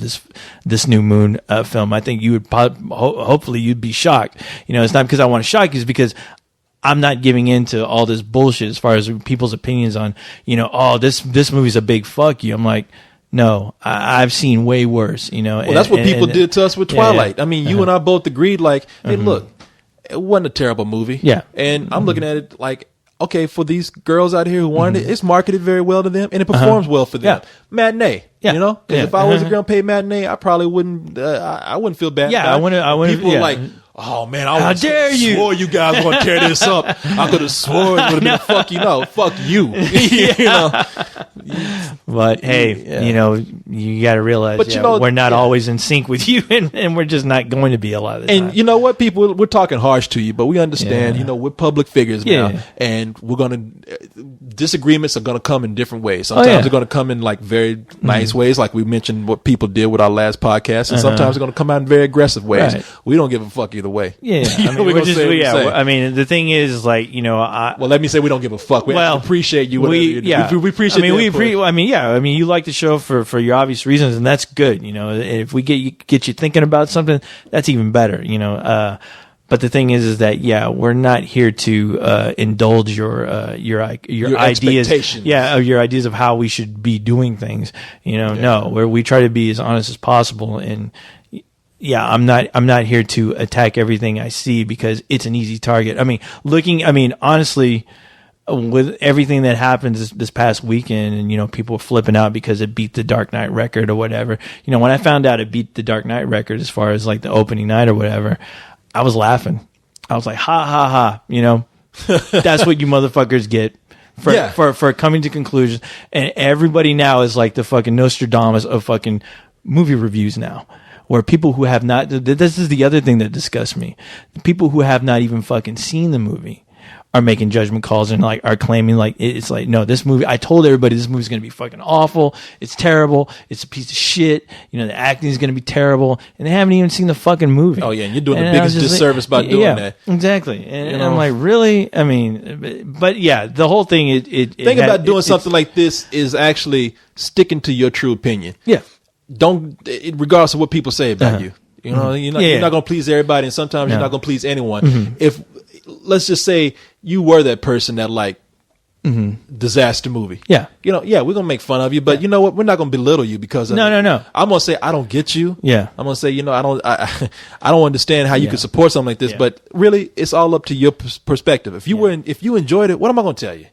The thing is, for me, is like, I'm going to tell you why I enjoyed it and why I don't think it's as bad as everyone else is saying, you know, and I'm going to do my best to try to give you a reason why. And that's it, you know, and I'm just going to leave it alone. Yeah. But, no, as far as entertaining everyone's notions, like, oh man, I can't wait till co-host or Corey, you know, they're going to bash the fuck out of this movie. And then when we don't give you what you want, you know, then you attack us. No, that's fucked up on your part. And sorry. Yeah. You know, you don't like that. You can easily, you can either hang out and hopefully the next review comes around, you know, we'll see eye to eye on it. If not, sorry. Yeah. You know, sorry, I don't. If it means that much to you to see something get bashed, go somewhere else and watch it get bashed. Exactly. We don't do it because believe me, if you're ready to bash on New Moon, there's 1,000 websites right now that are just aching. There's a lot of people on the internet right now that are just dying for you to read their fucking blogs and their reviews about you it. Got a buffet. They are dying for you to make a comment to go, I agree 100%. Fuck this shit. Fuck, if I was in that theater, I'd fucking bash every fucking little girl's head in with their fucking New Moon book and fucking bash their heads until the goddamn rainbows and unicorns come spurting out of their heads like confetti. Oh, I cannot wait to get rid of these motherfuckers.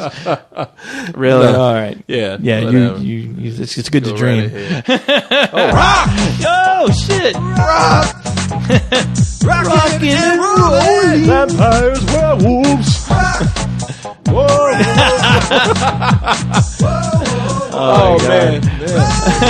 Worked ourselves up to a fury. Oh boy. We don't really mean to get mad at you guys. No. You know, but no, and it's like only a few. And it's not even. You know, it's just one of those things. You know, I always think that a lot of the times, they're probably young kids and they just don't. You know, they just don't know any better. Like this is like a phenomenon to them where we're a bit older and wiser, and we've seen this before.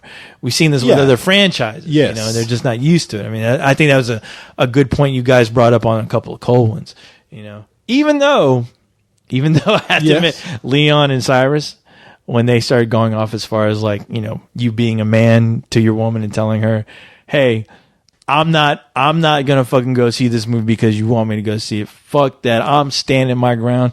All I have to say is like, you know what, guys, please stand your ground. Tell your fucking women. Tell your woman, baby, I'm not fucking going to see this shit. I don't give a fuck what you say.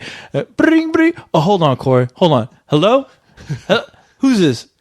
Oh shit. Leon's girl. Oh, Oh, hold on. Who's this? Oh, Cyrus's girl. Hello? What? Cyrus doesn't want to take you to New Moon? But baby, I ain't doing shit tonight. And I got plenty of money for the both of us. Thank God for New Moon. Yeah, you know, you tell Cyrus and Leon, they're absolutely right. They need to stand their ground because, so you can you can benefit from their loss. Exactly. More pleasure for me. Prepare the girls for our pleasure. Shit, you know how many guys out there like going to see that movie because their girlfriends have said so? Shit, yeah, really. I think that was like a small percentage of the demographic that actually went to go see that movie. They said it was what? This is the funny thing. It was tweens and women in their 30s. Yeah. Along with gay men.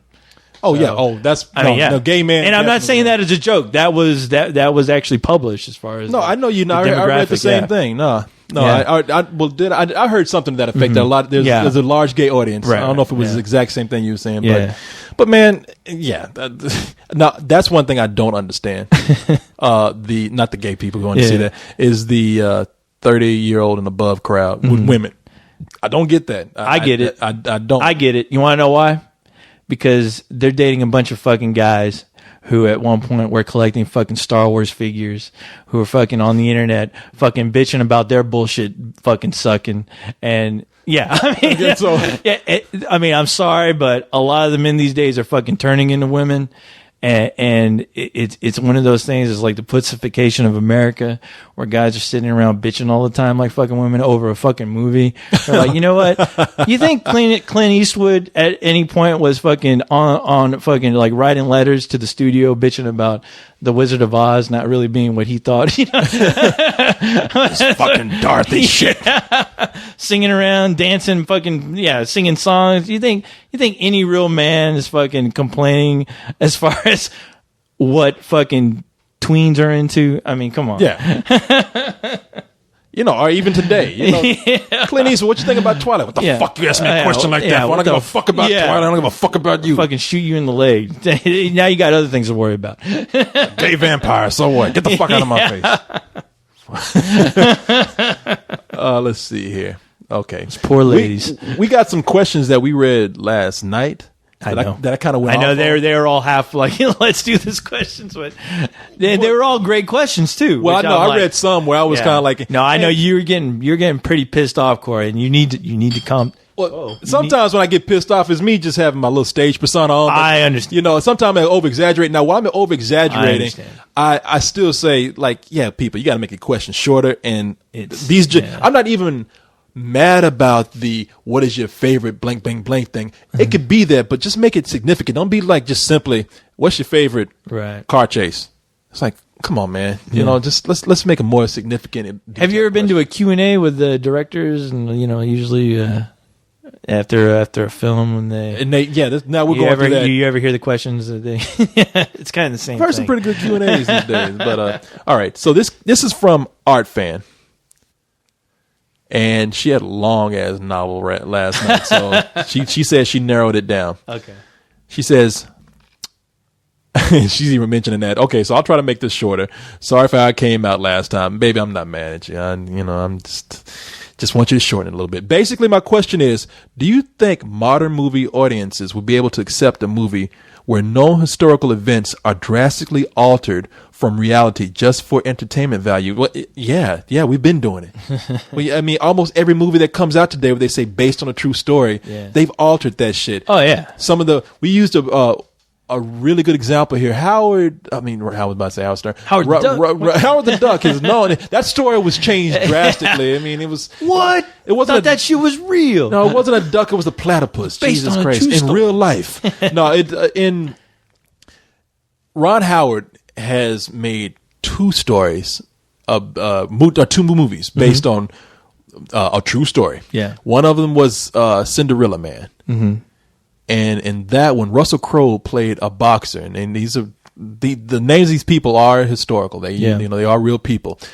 Now, the guy who's the villain in the movie is a boxer named Max Baer. Yeah. And in the film, Max Baer is such a villain that he kills people in the ring. He knocks them. He hits them so hard that brains become dislodged from their casing, their lining, and they die. And in the movie, he's kind of proud of it. Mm-hmm. I think he's killed two people. Yeah. And maybe he didn't. Maybe just I can't remember. But anyway, he's about to fight Russell Crowe, and he's like, "Hey, I'm telling you, Mac, you get in that ring, you're taking your own life at risk. I'm letting you know." And Russell Crowe's a real soft-spoken guy. He's like, "Hey, look, let's not scare the kids." And he's like, who gives a fuck about your kids? And when he goes to knock on the door, Max Baer's got two broads in the room that he's banging, and he's, "Shut up, girls, I'm talking." He's just a real mean guy. Now, in real life, Max Baer, if you watch the Beverly Hillbillies, Max Baer is actually Jethro's. I forgot Jethro's name, but that's actually his father in real life. And I was saying, my father was never like that. He did accidentally kill a guy in the ring. but they were fighting. Yeah. So anything could have happened. Right. And he felt terrible about it to the point where I think he even helped put the guy's kids through college. Through college, yeah. And it might have been either it was Jethro's grandfather or his father. I think it was his father. Okay. I can't remember Jethro's real name, but so that's one case where they changed it for dramatic purposes. Mm-hmm. He did another called A Beautiful Mind, where they changed some things and then they went as far as not even touch on certain things like they never existed. Mm-hmm. The subject matter, and I forget that guy's name, of A Beautiful Mind. It was a guy with some sort of autism or paranoid, or he was schizophrenic or something. He would see hallucinations and all kind of stuff. They made him look a little bit better, more sympathetic. I think he was actually pretty mean to his wife, and I think he was bisexual. And they never really touched on that in the movie. So, I don't want to see that in a movie. No, yeah, hey, he made it more interesting the way he did it. But hey, my point is like, those are just two small examples. I mean, almost every movie we see today, if you go and do the research, you're going to find that they sometimes for better change things around. Like in Malcolm X, Spike Lee was an amalgamation of several characters from the novel. But and sometimes they do it badly, where it's like Cinderella Man I love, but just to change a guy around and vilify him for entertainment's sake when he was a real guy, he was a nice guy. That's kind of irresponsible. Well, they even have I think they had a show on, I don't know if it's A&E, where it was like a fact or fiction type show where they talk about certain movies. Like I remember like Gladiator was one of them, where it was dispelling a lot of what you saw in that film is not accurate, obviously, and like what the thumbs. The one thing I remember is like what thumbs up usually meant to kill the person. Oh, yeah, backwards. yeah. And I was like, really? So wow. in real life, half the people in Spartacus like, lived. Thumbs up. Yeah. Kill him. I was like, wow. Make him live. Okay, you guys. Now I know, and knowing's half the battle. You guys are free to go. G.I. Joe. Oh yeah, like the real story. G.I. Joe. Nothing like no Cobra, none of that. No, not at all. All right, you want to do another one? Yeah. Okay, here we go. Okay, here's another guy last night. I gave him shit for his question. Oh boy. He came back. Fuck you, Courtney. No. It's the Mighty Colossus. He says, and by the way, welcome to fuck this. Fuck your thoughts of the email section of the show. He says, question. Since I epically failed on my Akoko question, I thought I would redeem myself with this question. What is your favorite? You motherfucker. He says, I'm just playing. Seriously, though, do you guys know what all this business is with the red camera that I keep hearing about? What is it exactly? Thank you, and keep up the good bullshitting. All right, kind of a technical question. I don't know how many people are interested, but we do have some filmmakers on the site who are interested to know. I don't know what the fuck red camera is. Now, is this the genre of filmmaking where like a group of people? No. Like I said, I have no fucking clue. The red camera is, and it's been around for a couple of years. It is the new talked about high definition camera that's going to give you that film quality image. But it is one of the more lower end of affordable cameras, almost at that what they call prosumer level. Okay. I think the camera, I don't know how much it goes for now. Is it what the Canon XL should have been? See, the Canon XL is like, that was about a $5,000 camera when it first came out. And I remember every motherfucker who wanted to make a film was using it. Yeah, shit, we were using it. We did use it. And we used it to good effect, too. Yeah, we used it. We got our money's worth out of it. But the red is about, I think the camera itself goes for about $17,000. A lot of money, but for a modest budget, not a terrible lot of money. So not really it's still considered to be consumer shit because as much as the fucking car. But it's Is it going to look like a Paranormal Activity quality? No, I guess? no. Not at all. See, that's the thing. This is considered to be like the new thing that's going to get that film quality image. All right. Seeing is believing, and there's a debate, and I think the debate leans towards it's great, but it's not quite there yet. Of course not. Yeah. And the only reason why people aren't out scrambling to buy this camera is because of the price. Otherwise, we would have the XL1, XL2, the Canon XL thing going on again.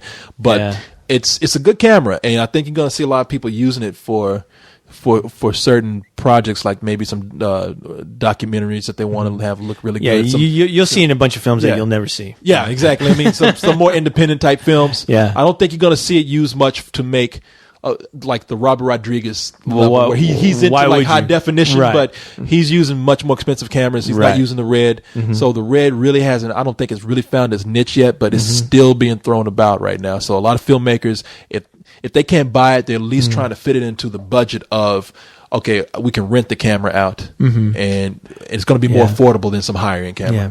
I think any camera can work as long as you got a story that can work with it, you know? Yeah. So. Now, I don't know a terrible lot about the camera. I just remember reading about it, and it's becoming, it's been talked about for a while. It's a popular camera, but I don't know a whole lot of people who are using it. Right.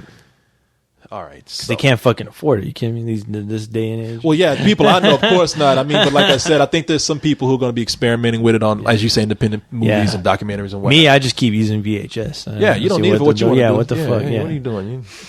Look at the mirror, filming yourself. I'm doing stop motion. Hey, I got another joke for you. I'm doing stop motion with my shit. Filming your comedy routine. I'm filming some fucking X-rated Gumby. Ooh, can I see that? All right. We have here. And I'm just reading this. I'm going down the list here from people I don't think we've heard from before. This is from Ricardo Alvarez, who says hand-drawn animation.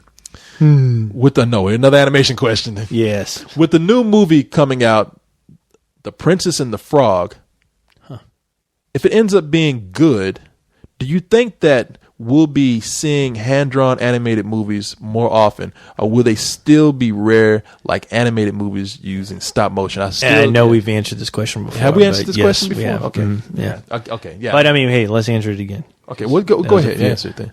I don't give a shit about it. I don't give a shit about animation. Animations. I don't really care. I mean, if it's a good film, and they can prove that, with 2D animation, we can make a good film and people will go see it, that's fucking fantastic, you know? Yeah.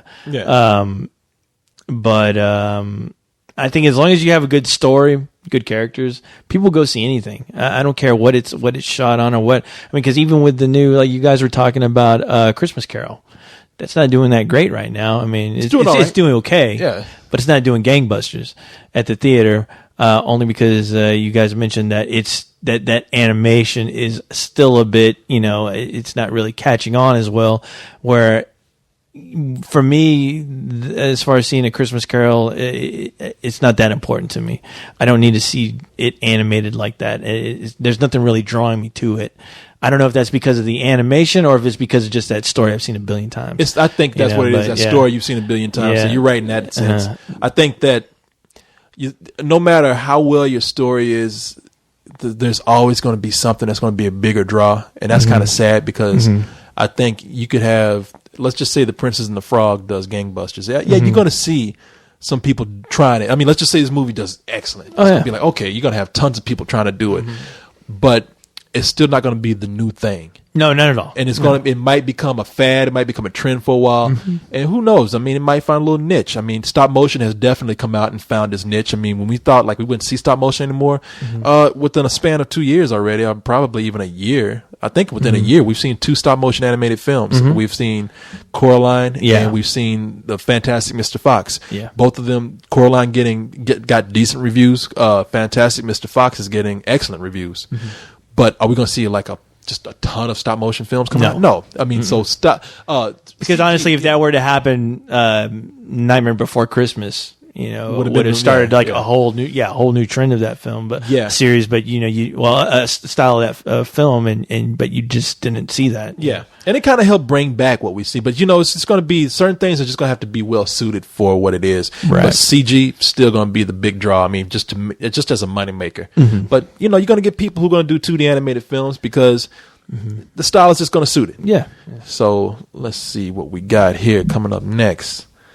I don't think we've answered a question from this person before. All Warning. Right. Fucking this thought might cause you to get a TFTD. What? Fuck thoughts disease is the only thing I can think. I don't know what it is. But I'm going to take a guess. Okay, I'm going to have to look that up. In case you're wondering, it means... Okay, they tell us. Oh, there you go. There you go. In case you're wondering, it means thought fuck transmitted disease. There you go, Corey. Well, these people are creative. I got to give it to you guys. You are creative people. He says, yes, I'm that lame. No, you're not. Always have to battle once again. Yeah, we better start putting condoms over our heads. And they will fit over your head, by the way. Oh, yeah. Okay. Especially mine. Yeah. So, yeah. Be like a hat for you. All right. Well, like Howie Mandel. Yeah, blowing that shit up. Bringing that shit back. Kids don't know what the fuck I'm talking about. Howie Mandel. You mean that bald That dude guy, from Deal or No Deal? Deal or No Deal. That real serious guy? Yeah. Go to YouTube, kids. Yeah. That real serious dude on Deal or No Deal. That bald-headed dude used to be like this real curly-headed Jew-looking guy who used to put a latex glove over his nose and his head and blow that shit up until it popped. And that was his act. Yep. And he'd get on stage, he talk like this. And back in those days, kids, it was hilarious. I think, I know, well, that was back in the day when Gallagher was still, we had back in the day, that was the golden age of the prop comic. Oh, yeah. You had a dude, Gallagher, who would come out on stage and with a sledgehammer bust a watermelon. Yeah. And people just would laugh their asses off. Oh, yeah. And it was nothing but white people, too. No, you had that one or two those two black people out there waiting to get the chunks of the watermelon. Are you talking about the usher who got caught in the middle of that whole thing? Who had to work that day? Fuck. Gotta watch this. Oh, shit. Yeah. I know I love watermelon, but goddamn. God damn it. What a waste of watermelon. Yeah, shit. Why don't he bust chickens? All right, let's see. What's this guy's name anyway? It's let me look at this. Amlure. Amlure says, "Can you think of any noteworthy parody or reference using?" Oh no, I don't know how he's wording this. Right. Using in a children's movie or TV series of something that children usually wouldn't know. Okay, the way y'all phrase these fucking questions, I will read this again, motherfuckers. Okay.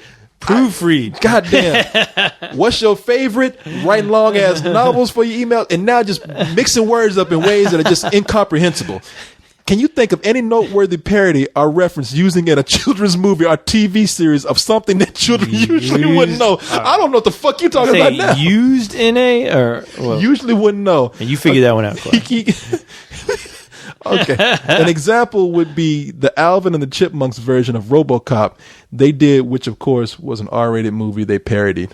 What? I still don't. Go back and reword this shit, man. Okay, fuck it. Hopefully we'll read it next week. Yeah, do like these other people where they went back and we said what you had to do and they actually went back and did it and rewrote it. Can't understand what the fuck you're just dying to get your question answered on Let's Do This, but I mean, take a breath, breathe a little bit. Okay, type the shit. Proofread it. Amlure. Now, just before I start wailing on your ass, let me make sure you're not from another country. No, motherfuckers from Brooklyn, New York. Go back and reword your shit. Oh, no. Nobody from Brooklyn, New York should be sitting up here. No excuse for that. Yeah. Nobody from Brooklyn, New York should be talking about, can you think of any noteworthy parody or reference using in a children's movie or TV series or something that children usually wouldn't know? Okay, I know what he's saying. I know exactly what he's saying. Okay. He's saying, and I will answer the question. I'm sorry for being an asshole, but you do need to reword your shit. But after much deliberation, he's asking, are there any references used in children's movies that adults would recognize, but children would not? They do it all the time. Yeah, all the time. Yeah, there's a billion of them. Yeah. Now, a lot of times they do that. I mean, Shrek is a prime example of that. I mean, the movie, that's the reason why the movie was so successful, because they did manage to find that middle ground of like all these pop culture references, like we always mention. Toy Story. Even though Shrek was worse about doing that, even though I loved Shrek when I saw it, man. Yeah. But they managed to find that common ground. The adults loved the things that they recognized, and the children still loved it for the story, but they even laughed at the stuff that they couldn't recognize. Even a perfect example of a movie doing that well would be The Iron Giant. So, but the Iron Giant didn't really do any kind of references like that. It was just set in a time period. But I thought they did references to the time period of films that were out that day, where you'd see some of the iconic things that you normally see in the time period it was portraying. At least in jokes and stuff like that. Yeah. But I don't know. That's just okay. Here's one right here. We see it all the time. This is a classic example. We see, they might have even done an album in the Chipmunks. Say hello to my little friend. I mean, everybody says that now. Right. I mean, Robert Rodriguez just got through using that joke in that movie that just came out, the one where you make wishes on a rock and short stories. Shorts, yeah. Or shorts, I think. Shorts. Yeah, shorts, yeah. A lot of children's movies use that. They use that reference now. Yeah, that's true. Just saw Planet 51 where they just reference stuff that wouldn't have been funny to adults or children. Mm-hmm.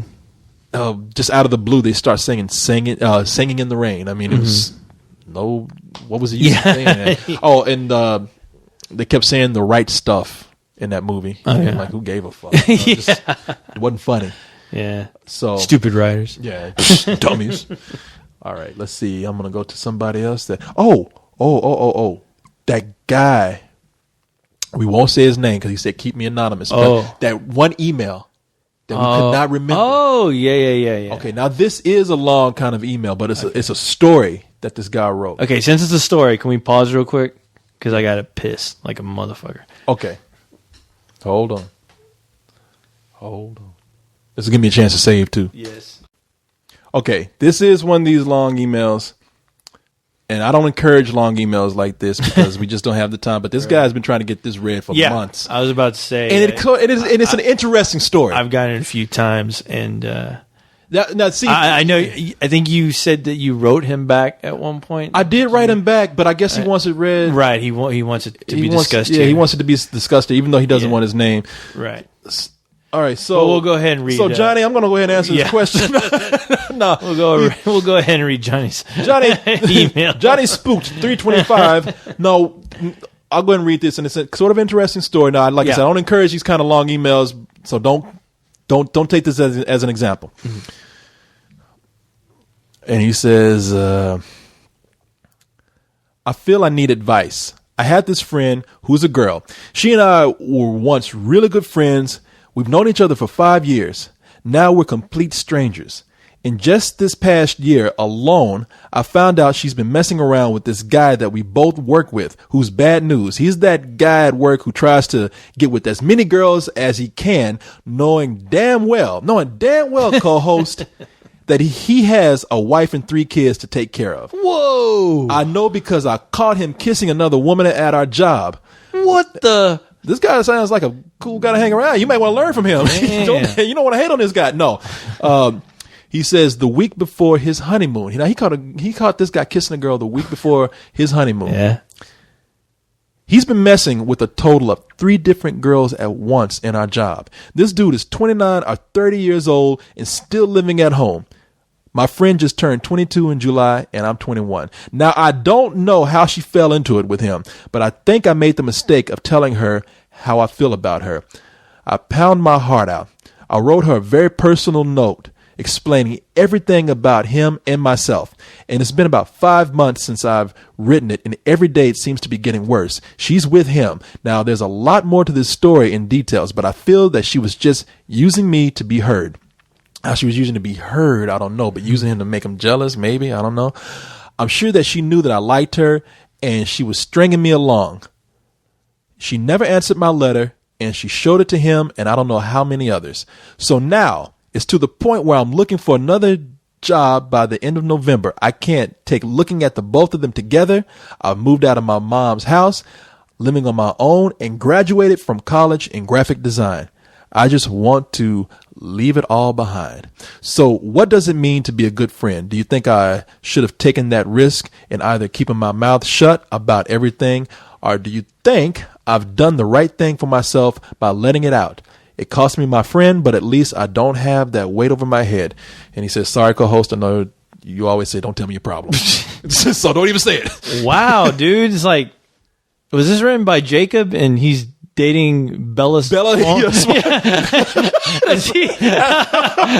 Wow, you need to go watch New Moon. This is fucking vampire at work.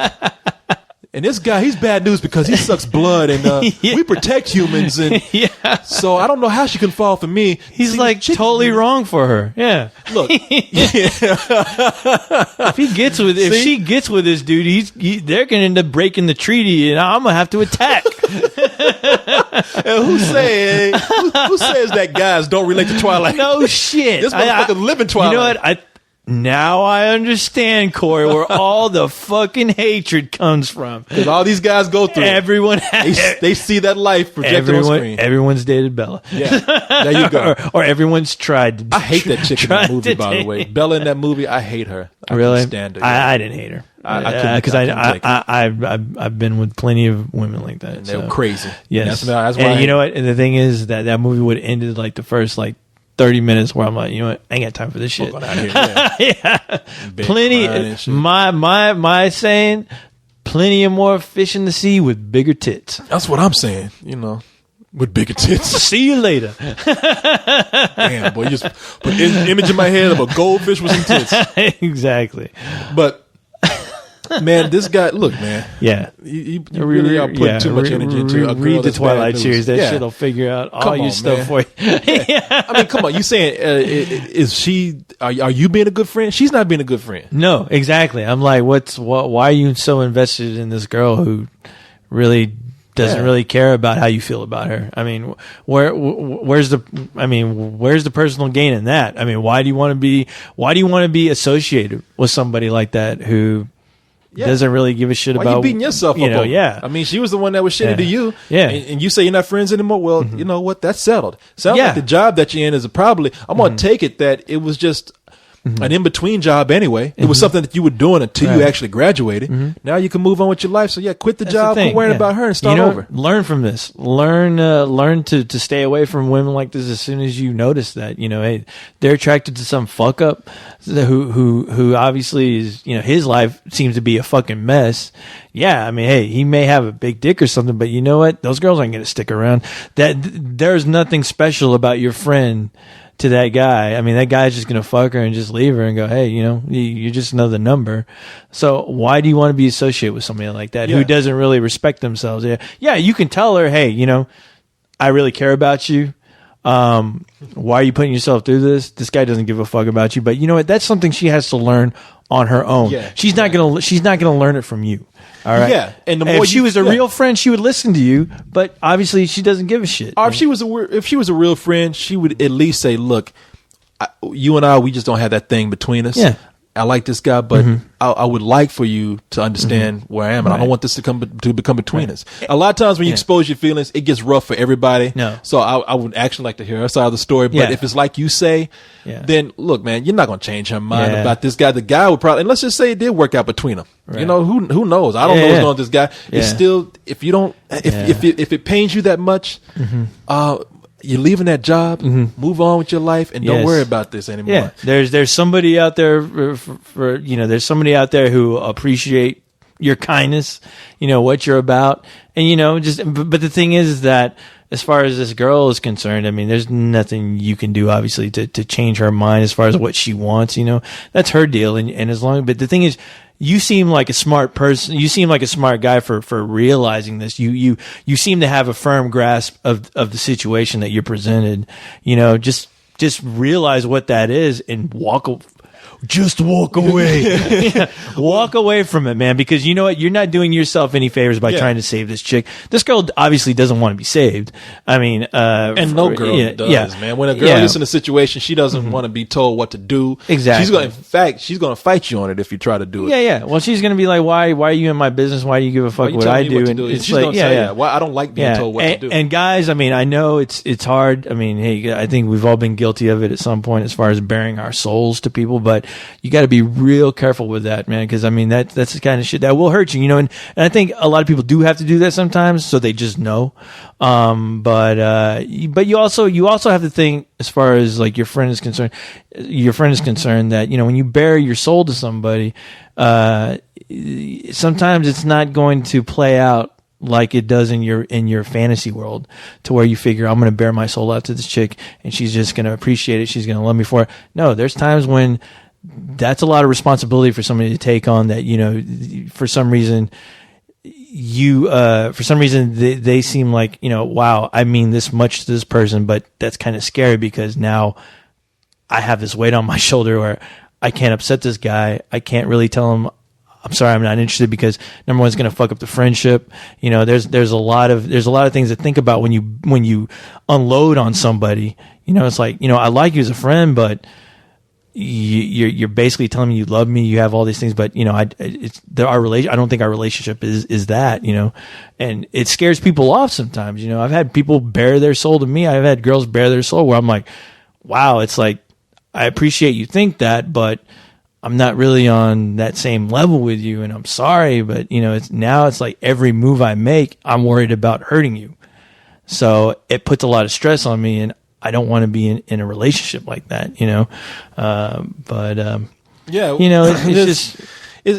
it's tough. I mean, you're right. When you there's a look. I've never been. I think we've all been through that before. Where, especially at 21. First of all, these situations. Chances are it's going to hurt a lot at 21. And at 21, you're going to fall into that old trap of thinking like, oh, if I'm just romantic and write it all down and say how much I care about you, that's going to make them like me even more. Yeah. It usually doesn't work that way. No. Because you're right. One of the things that you do is, first of all, you sound corny. It's not for a lot of girls. It's not a turn on if they already don't have those kind of feelings towards you. The only time a girl feels that way is like if they already kind of like you. Yeah. And you've come out and expressed to them how much you like them, and then they're all like, he really does like me, Yeah. But when it's just like you're not sure about how that person feels, it's going to come off kind of corny. And as you said, you hit it right on the head, man. You're going to put them on the spot. Yeah. And the friendship can be jeopardized because that is a lot of responsibility. I mean, that person's going to be worried about how to approach you. Right.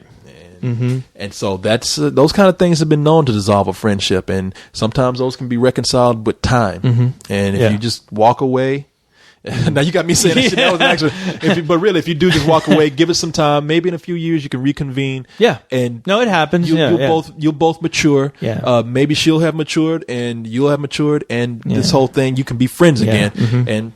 I'm not, and I wouldn't dare promise saying like you two could probably end up romantically inclined because just don't worry about anything like that. No. But man, too young for that. Yeah, you don't need to. The thing is that I mean, honestly, if you really care that much about her and you see her going into a situation where it's going to hurt her, and you feel like get your thinking straight as far as like I'm going to be just a good friend to her and just tell her, look, you messing with this guy.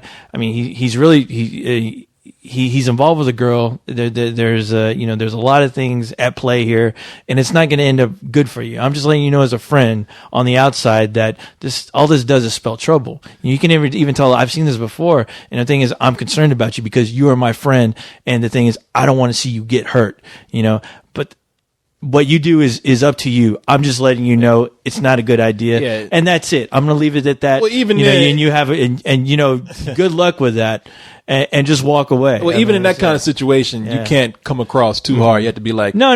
You have to just kind of say, that guy, bad news. I can't tell you what to do, but I'm gonna say it once. I think you get in a bad situation. Yeah, it's a bad situation. And the reason, especially when the guy's married. I mean, Well, the reason why you felt the need to just probably say how bad the situation is because. It's not because you really want her or want to warn her about this guy. Yeah. You want her to like not like this guy so she can like you. You want to you want to make that guy like a bad guy, make yourself look like the good guy. Again, not very attractive. No. I mean, no matter how bad the guy is, women can see through that self-serving advice. And that was self-serving advice. And let's just say she is a bitch, man. I mean, if she is a bitch like that, she's gonna want that shitty guy even more all the time. Yeah, all the time. Yeah, and you being a sensitive guy, she's not gonna want. No, you're not bad enough for her. No, and the thing is, also be careful when girls unload on you, because a lot of the times when these girls do tell you their problems, I mean, you actually, without you knowing it, you will become part of those problems, because you know what? The thing is, when she sees you again, she's basically bared her soul to you as far as her situation and these problems. And when she sees you at a party, don't be surprised if she doesn't give you a lot of attention. Yeah. Even though you're like, oh, I'm here, this girl, we're great friends. She's explained to me her situation. I understand her. You know what? Think of yourself as a psychiatrist. And the thing is, a lot of people don't hang out with their psychiatrist, because they know too much about them. And it's real easy for a girl like that to go pick up on a guy who knows nothing about her, because they can be whoever they want at that moment. That's true. And they just don't want to be around you because you know a little too much about them. And I've seen it happen 100 times. This happened to me, where I'm like, oh shit, that's the problem. I know too much about her. And it's not the same where I'm thinking she's bearing her soul because she really likes me. No, it's because she just needs to get it out. And I become the friend, and that's it, Yeah. So. But you know what the thing is?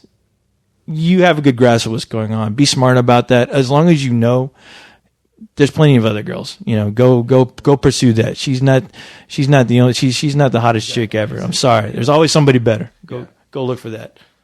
All right. I mean, so many things to say in that situation without knowing what's happening too. Exactly. Like I said, I mean, we only know because of what he told us, and that girl's like, that guy's fucking nuts. Yeah, he's crazy. He's been stalking me for months. We would hear that girl's like that. Like, and we're like, oh shit, I'm sorry. She'd be like, that guy's not even married. The guy's older than me, but that's all. I mean, we completely painted you as Bella. Yeah. Jesus, no, that guy's been stalking me for days. Oh God, he's outside my window. But all right, so here's some of these fun list kind of questions, and this is it says LTD questions must be answered. Oh, this is from Alexandra Zandy. Alexander, she has 5 questions here for us. Very simple answers. Zandy, yeah, I know Zandy. She's awesome. Yeah, she's the one who's always asked me about what's going on with Johnny Depp, because me and Johnny are pretty good friends, so I keep her up to date. Zandy, he knows nothing about Johnny Depp. Yeah. He don't hang out with no fucking Johnny Depp. I'm sorry Johnny doesn't like hanging out with you. You want to talk to me about Johnny Depp, I'll let you know. I just saw him last week. Let's see. Number 1. There's 5 questions here. Just random questions, but interesting. I'm ready. Number 1. Have you ever had to go wee in the shower because it would be too late to run to the toilet in time? Zandy, that is disgusting. There's no reason for you to be pissing in the shower. Just step out of the shower. The toilet's right next to you. Just piss there. All right, Zandy. Yes, I have pissed in the shower before. I don't give a fuck. Yeah, it's Corey's all a fucking same place. Animal. It's a fucking hole right there. Yes. Fuck it. I took a shit in the shower one time. Well, maybe when I was like about 2 or 1 years old. But no. That's great to know. Yeah, I fucking pissed in the shower before. Who gives a fuck? You fucking animal. Yeah, I don't give a fuck. What's wrong with you? You live in a zoo? Guess so. Do I need to show you how to work the fucking toilet? I'd rather piss, and it's not like I'm pissing on my feet or anything, Yeah, but you know what? If you have athlete's foot, I heard if you piss on your foot, that's a good way of curing it. Actually, no. Y'all know you're trying to make me like, oh yeah, I've heard that, but that is true. That's true. And here's the other thing. You think I was trying to make a joke? I thought you were going to wait for me to be like, you think I'm a fucking clown? No, co-host. Gotcha. No, I've actually heard that. Yeah, pissing on your foot for athlete's foot would help, and I've heard that. And I think somebody started this rumor just to see if it's not. Do it. It's not a rumor. I know. Exactly not the athlete's foot thing. Pink eye. No, acne. Oh, somebody said. Now look, somebody said putting morning, not just any kind of urine, but morning urine on your face cures acne. Now, I've heard this from several different sources, and I think somebody is out there just spreading that rumor to see how many people are gonna fucking piss in their face. In the morning. What I told Cyrus that the other day. I was like, Cyrus, you let me piss on your face, dude. They cleared up that acne in no time. Is that why you smell like and I even made a website about it. So when he read it, he was like, "No shit, I gotta try that." All right, now open up sale. I told him shitting on his face would cure his acne. He did it. Get rid of the wrinkles. Give you a shit mask. All right, let's see. Question number 2. What are you scared of? E.g., hair floating on water. I guess it means, do you have any kind of weird phobias or anything like that? And I do. If we're talking about weird little things that creep us out, not, what is it? Mold and scum, like bathtub mold. Okay, like the mold that forms around the top of the bathtub, mildew and shit. Mildew, like that. Yeah. That's what it is. I'm mildew. For a minute, mildew creeps me out. Really, I will jump out of a bathtub if mildew. Are you serious? Water. Yeah, wow. I cannot take it. I was in. I remember I was out of town one time. And I was staying with a friend, and they had mildew all over, like just building up, just almost looked like alive to me, just, like almost like plant life on the edge of the bathtub. How'd you get this far without encountering mildew in a bathtub? Well, it was a shower. I was standing up, but I had to run that shower because a combination of mildew and cold water freaks me out. Wow. I had to have that water hot to make it seem like it was killing the mildew when you touch it. And then I had boiling hot. You should have seen me like I was like washing myself like like in the crying game. Trying to stay as far away from that wall as I could. Yeah, I have it's like the Thing. Yeah, I have a crazy phobia of mildew. What that about is nuts. I'm trying to think really hard. I don't think I have really a phobia of anything, really. No. I mean, I was afraid of dogs for that month, but that was it. I got over that quick. No, I have no real phobia, I don't think. No. Okay. Well, simple enough. Number 3, this would be real simple. Mm-hmm. Have you ever had a gay moment? What defines gay moment? If we mean, okay. If we mean, have I ever been with two girls who were making out and kind of, and then another dude jumps in, and another dude jumps in, and you got your balls, balls in your face. No, if we mean like I've been, and look, I'm not criticizing male homosexual at all. I've been talking about my personal case. I've ever been like involved in something like a near threesome. With two chicks doing a little lesbian. Have I ever like been hit on by a gay man and it got closer than I thought it would, but not that I wanted to, like I said, I got hit on by a gay guy who actually, we hugged each other, like gave that bro hug, and then it came to that embrace down, like hugging my hips, and me not freaking out, looking him in the eye and saying, okay, I'm not creeped out, but it's not what you think. I've had that kind of gay moment where I had to explain myself that I'm not gay, but are you talking about actually having a homosexual act, being involved in that? No. Yeah. No, I can't really. No, not at all. Have I ever had? If you ask me, have I ever? Man. I'm not even saying disgustingly like yes. Oh fuck no! But yes, I have. It was by accident. Yes, it was dark. I slipped and fell into a guy's mouth. I don't know how it happened. No, I never have. No. And look, don't criticize people. Man, do you know in Uganda, you could actually risk being put to death if you're gay? I believe it. Yeah, I mean, they hard to believe. Yeah, it's Uganda. It's Uganda. Yeah. I think they got a chimp as the president over there. Let's see. Number 4. When you were at school, have you ever made one of your teachers cry? I cannot recall ever making one of my teachers cry. I did make one of my teachers yell at me, and she yelled at me so bad. She didn't send me to the office or anything. She just said, "Shut the hell up, Corey." And of course, the whole class was like, "Ooh." Yeah. Oh my God, I got a great story as far as that is concerned. There was all right. Every once in a while, I'd go hang out at the high schools to pick up chicks, and I actually was in this English class one time, and there was a student teacher. She was kind of mousy looking. She had glasses on. Anyway, I used to torment this teacher because I thought it was, at the time, I thought it was kind of funny. Yeah.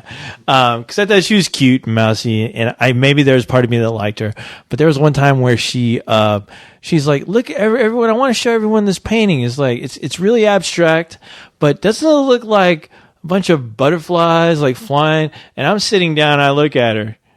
And she's like going off about this painting, and she's like, doesn't it look like butterflies? And immediately I was like, no. she just looked at me for 5 seconds and never mind what he said. And there was one time, okay, when you showed up late to class, you'd have to sign, and this is high school.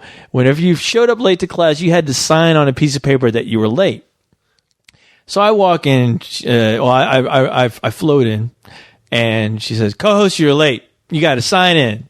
I'm like, nah, I'll sign in tomorrow. And she was like, asshole, man. You got to sign in because, nah, maybe tomorrow. So I just sat down. I just didn't do anything. Well, I did that only because I thought the whole idea of signing in, especially being in high school, was just fucking ridiculous. It's fucking retarded. I was like 5 minutes late and I have to sign it. Now, there was no punishment. You just had to sign in saying that you were late. There's no real punishment for this. So I just didn't understand it. And I'm like, this is ridiculous. You're going to treat me like I'm 5 years old, then I'll act like I'm 5 years old and go, no. But there was one time where the class, there was this black dude and this black chick, and they started bickering with each other, and then all of a sudden they got up and then they started wrestling with each other. And the thing is that this couple, I don't know, they weren't even a couple. They managed to wrestle themselves out of the class. Like a big dust cloud? It was like they were wrestling. Hands and legs they were like together? wrestling, and they managed to push each other outside of the class. And the door slammed shut, and there was like a little window to the door. So everybody in the classroom got up to see what was going on, and they were like wrestling outside. And everybody was like, "Oh shit!" It was like a fight breaking out. There was a fight breaking out, and everyone ran outside, ran to the door to see outside the window. And I stayed seated, and the student teacher was like, "Kids, everybody, sit down, please, sit down." And then the teacher ran outside. The main teacher ran outside to stop what was going on. And the student teacher was like, "Please, everybody, just please. There's nothing to worry about. Just sit down." And I'm looking out towards the window where all the kids are all gathered up looking outside. And then all of a sudden, I feel like this gust of wind just go right past me. I look back to the head of the class and to the front of the class, and that student teacher was gone. All of a sudden, our main teacher walked into the room, and she cursed, and she said, "What in the fuck just happened?" And everyone's like, "What's going on?" He's like, "That student teacher just ran out of here crying her heart out and ran out the door." And we were all like, "Whoa, what the hell?" So the following day, we find out that she quit. And like these motherfuckers fighting and shit. It's WWF. Get the fuck out of here. And the thing is, the teacher made us write letters. She made all the students write a letter. Write a letter. She made us write letters to the student teacher. So I wrote a letter to her basically saying, "Look, I'm really sorry that you're just not really cut out for this type of work." Yeah, that's what I would have said. I'm sorry if it's you a can't tough take job. this shit. It's like, you know what? You're young, you're attractive, you're very smart, and You're young and attractive. and you just don't need to deal with this kind you of need some shit. comforting. You're dealing with a classroom full of idiots, okay? And I understand because I'm one of those idiots.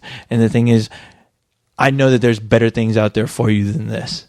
So Like being a nun. I know. Yeah, I know you could not handle this, but you're going to be all right. Don't worry. And I apologize for all the hell I put you through. And the thing is that deep down, you're a great person. So good luck to you and best wishes. That was it. And they sent back a letter saying she committed suicide. Oh, no. No, she became an actress after that. Anyway. Last question on there is, yes. how long did you believe in Santa Claus? What? I kept that up. Oh, that's the name of the... That's the last question. Oh, okay. She had 5. I kept that ruse up until I was probably about 9. And then for another couple... No, I believed it until I was about 9. I kept up a ruse up until I was about 11 from my parents. That you believed in Santa Claus? I mean, we kind of played... It was just a game with us. And they at probably... that point. Your parents probably thought you were just retarded.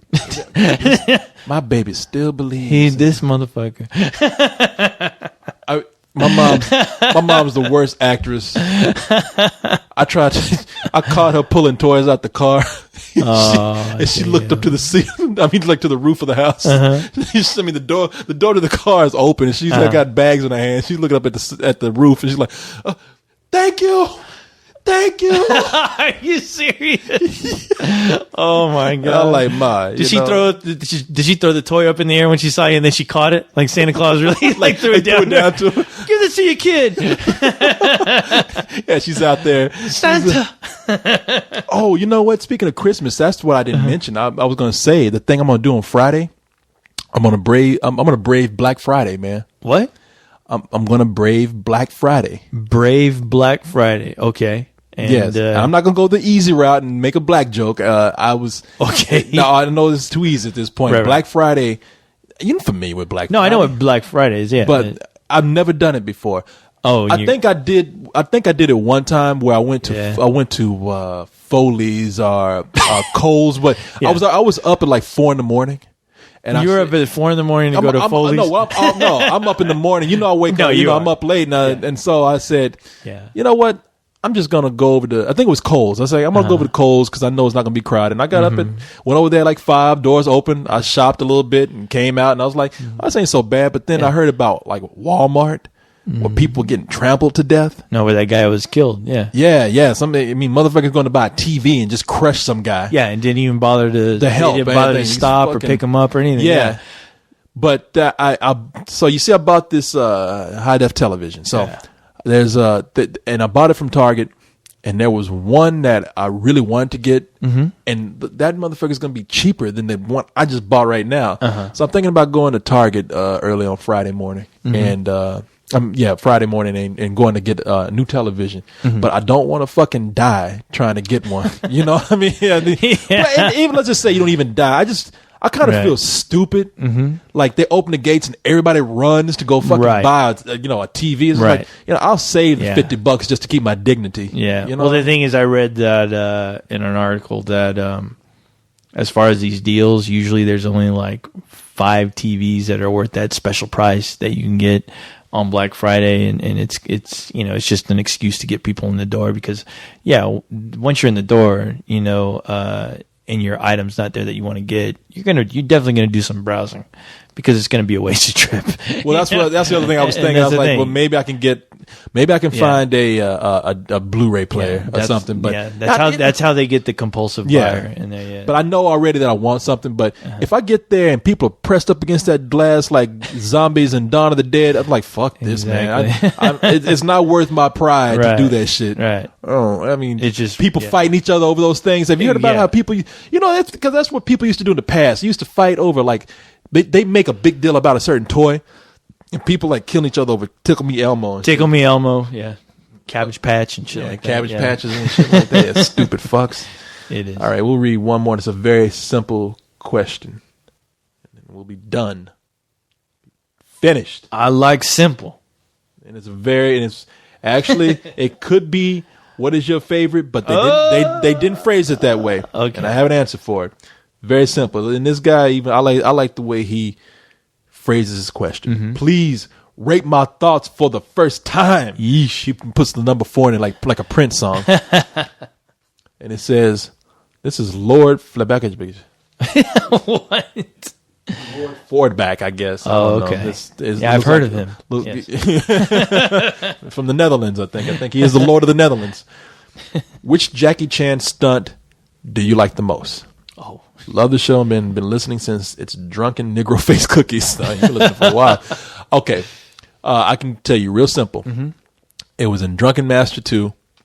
Jackie Chan jumped on a wall and then jumped through a small window in a hallway. And I was like, when that was one of the first times I'd seen Jackie Chan in a movie, and I was like, that's incredible. And you could tell it wasn't a stunt. It wasn't like strings or, of course, not CG at the time. It was him doing it for real. And that was it for me. Wow. Okay. I'll say, because Drunken Master 2 is like, all those stunts are amazing in that film, especially when he lands on the coals. The coals, the scene where he lands on the coals. But I'll say the scene in Police Story where there's a string of like Christmas lights. And he jumps up, grabs onto the Christmas lights, and manages to slide all the way down, busting every single light on the way down, and then crashing through a plate of glass. Okay, I've seen that. That's a good one. That one is crazy, and the best one though, that I think even Tango and Cash ripped off, a number of movies ripped off, is where Jackie Chan is in the car, and he goes crashing through a bunch of like the shanty town with all these shacks. And he's driving this car straight down, going through every fucking shack, like just ripping through. And he fucking demolishes this shanty town. And I was like, wow, he managed to survive. Yeah, you're just thinking anything can it doesn't seem that crazy. Because I'm in a car, he's in a car or whatever. But I'm like, anything could fucking easily impale him. Anything can go through that windshield and just impale him. There's boards 2x4. Jackie Chan probably has all kind of glass and splinters in his ass that he hadn't been able to pull out yet. It was amazing, yeah. So yeah, no. There's our answers. Yeah, there's a lot of stuff to choose from when it comes to Jackie Chan. All right, so that's it. That is it. That's it? Yeah. Damn. I think what I'm going to start doing is I'm going to start putting these shows in 2 parts when they're this long. Okay. Because we went for a long time. How long is this? Shit, man, I don't know at this point. At this point, I don't. You know, people are just gonna beg for the other part. That's right. Let them beg. I mean, geez, yeah. If you want, I'll split it up in 2 parts. If you want to do that, go for it. Well, I have no problem with that. And it's not even make people beg. Oh, no. It's just you want to. Yeah, you want to just make it more digestible for them and give them something to look forward to on another day. That's true too. Yeah. So I know it'll kill them sometimes, but. Fuck them. No, I'm just and that's up to you, Corey. I've seen you give in. But, and here's one more thing too. I think, and this is my recommendation that I think we're going to put into effect. I think we're actually going to we're going to this new phase where we're going to try to start encouraging people to not even encouraging people to be more active. We're going to be more active with the members. Okay. And I think we're going to start out, one of the things we're going to do is to have a contest once a month where we're going to actually not feature somebody on reviews, but we'll do a review with the member. Okay. They'll be on their webcam. Okay. And we'll talk to them through their webcam, and we'll put up a member's review once a month. Anything that they want to review, something. I'll work at the details. Okay, it's fucking late now. I'm babbling at this point, but I just wanted to brace people for some things. Oh, what's up? Real quick, yeah. I was going to try to bring this up last week, but did you get to see the animated short that? It was a work in progress that Predator had made. Yes, I did. For Batman vs. Terminator. Yes, I did. Yeah. I just want to let everyone out there know, if you go to Predator's page, you did. Yeah, you guys did feature it, but I just want to let everyone know that Predator was working on a project that I feel weird talking about it, but I did a blog a while back when we found out that Christian Bale was going to be in the new Batman. Yeah, I wrote a blog basically saying, when I see that film, it's going to be Bruce Wayne versus the Terminators. And Predator sent me an email saying that he liked the idea and he'd love to make a comic out of it. He actually ended up doing a lot of drawings, and he was making the comic, and something happened with his computer where he lost a lot of the work that he was working on. And I told him, hey, I'm sorry, that sucks, because we've been talking about it forever. I even wanted to have it featured on Spill when it was done. But he was like, you know what? I'm taking this new animation class, and I think I'm going to use this as a project. And of course, he's been working on it, and he recently just put up what he was able to finish. And it is fucking incredible. I mean, the one thing I love about Spill are the incredible members and their incredible talent as far as being able to do this on their own free time, and wanting to present it on Spill. And I was just blown away by what he managed to do. And I think he was having some issues with being able to afford I can't remember if he was having issues with finding a program that would help him, speed up this process or whatever. But hopefully, and I'm rooting for him, that at some point it'll be done, because it's that amazing to see. So no, I saw it, and it's incredible. It is. Maybe we can feature it on the page if on our one of our posts for this show when we put it up. Yeah. That should be an encouragement for a lot of people to keep doing art, whether it's of us or anybody else. I mean, this guy's doing some incredible work on his own, and some of the work that we get from other people on the site who just do this for no pay. They just get influenced by something we say and put the work on the site. I mean, it's not only is it flattering for us, but I think it's, like I said, good encouragement for other people out there. So anyway, kissed y'all's asses enough tonight. Bitches later. All right, man. Good night. All right, we're done. Get to the chopper! Get to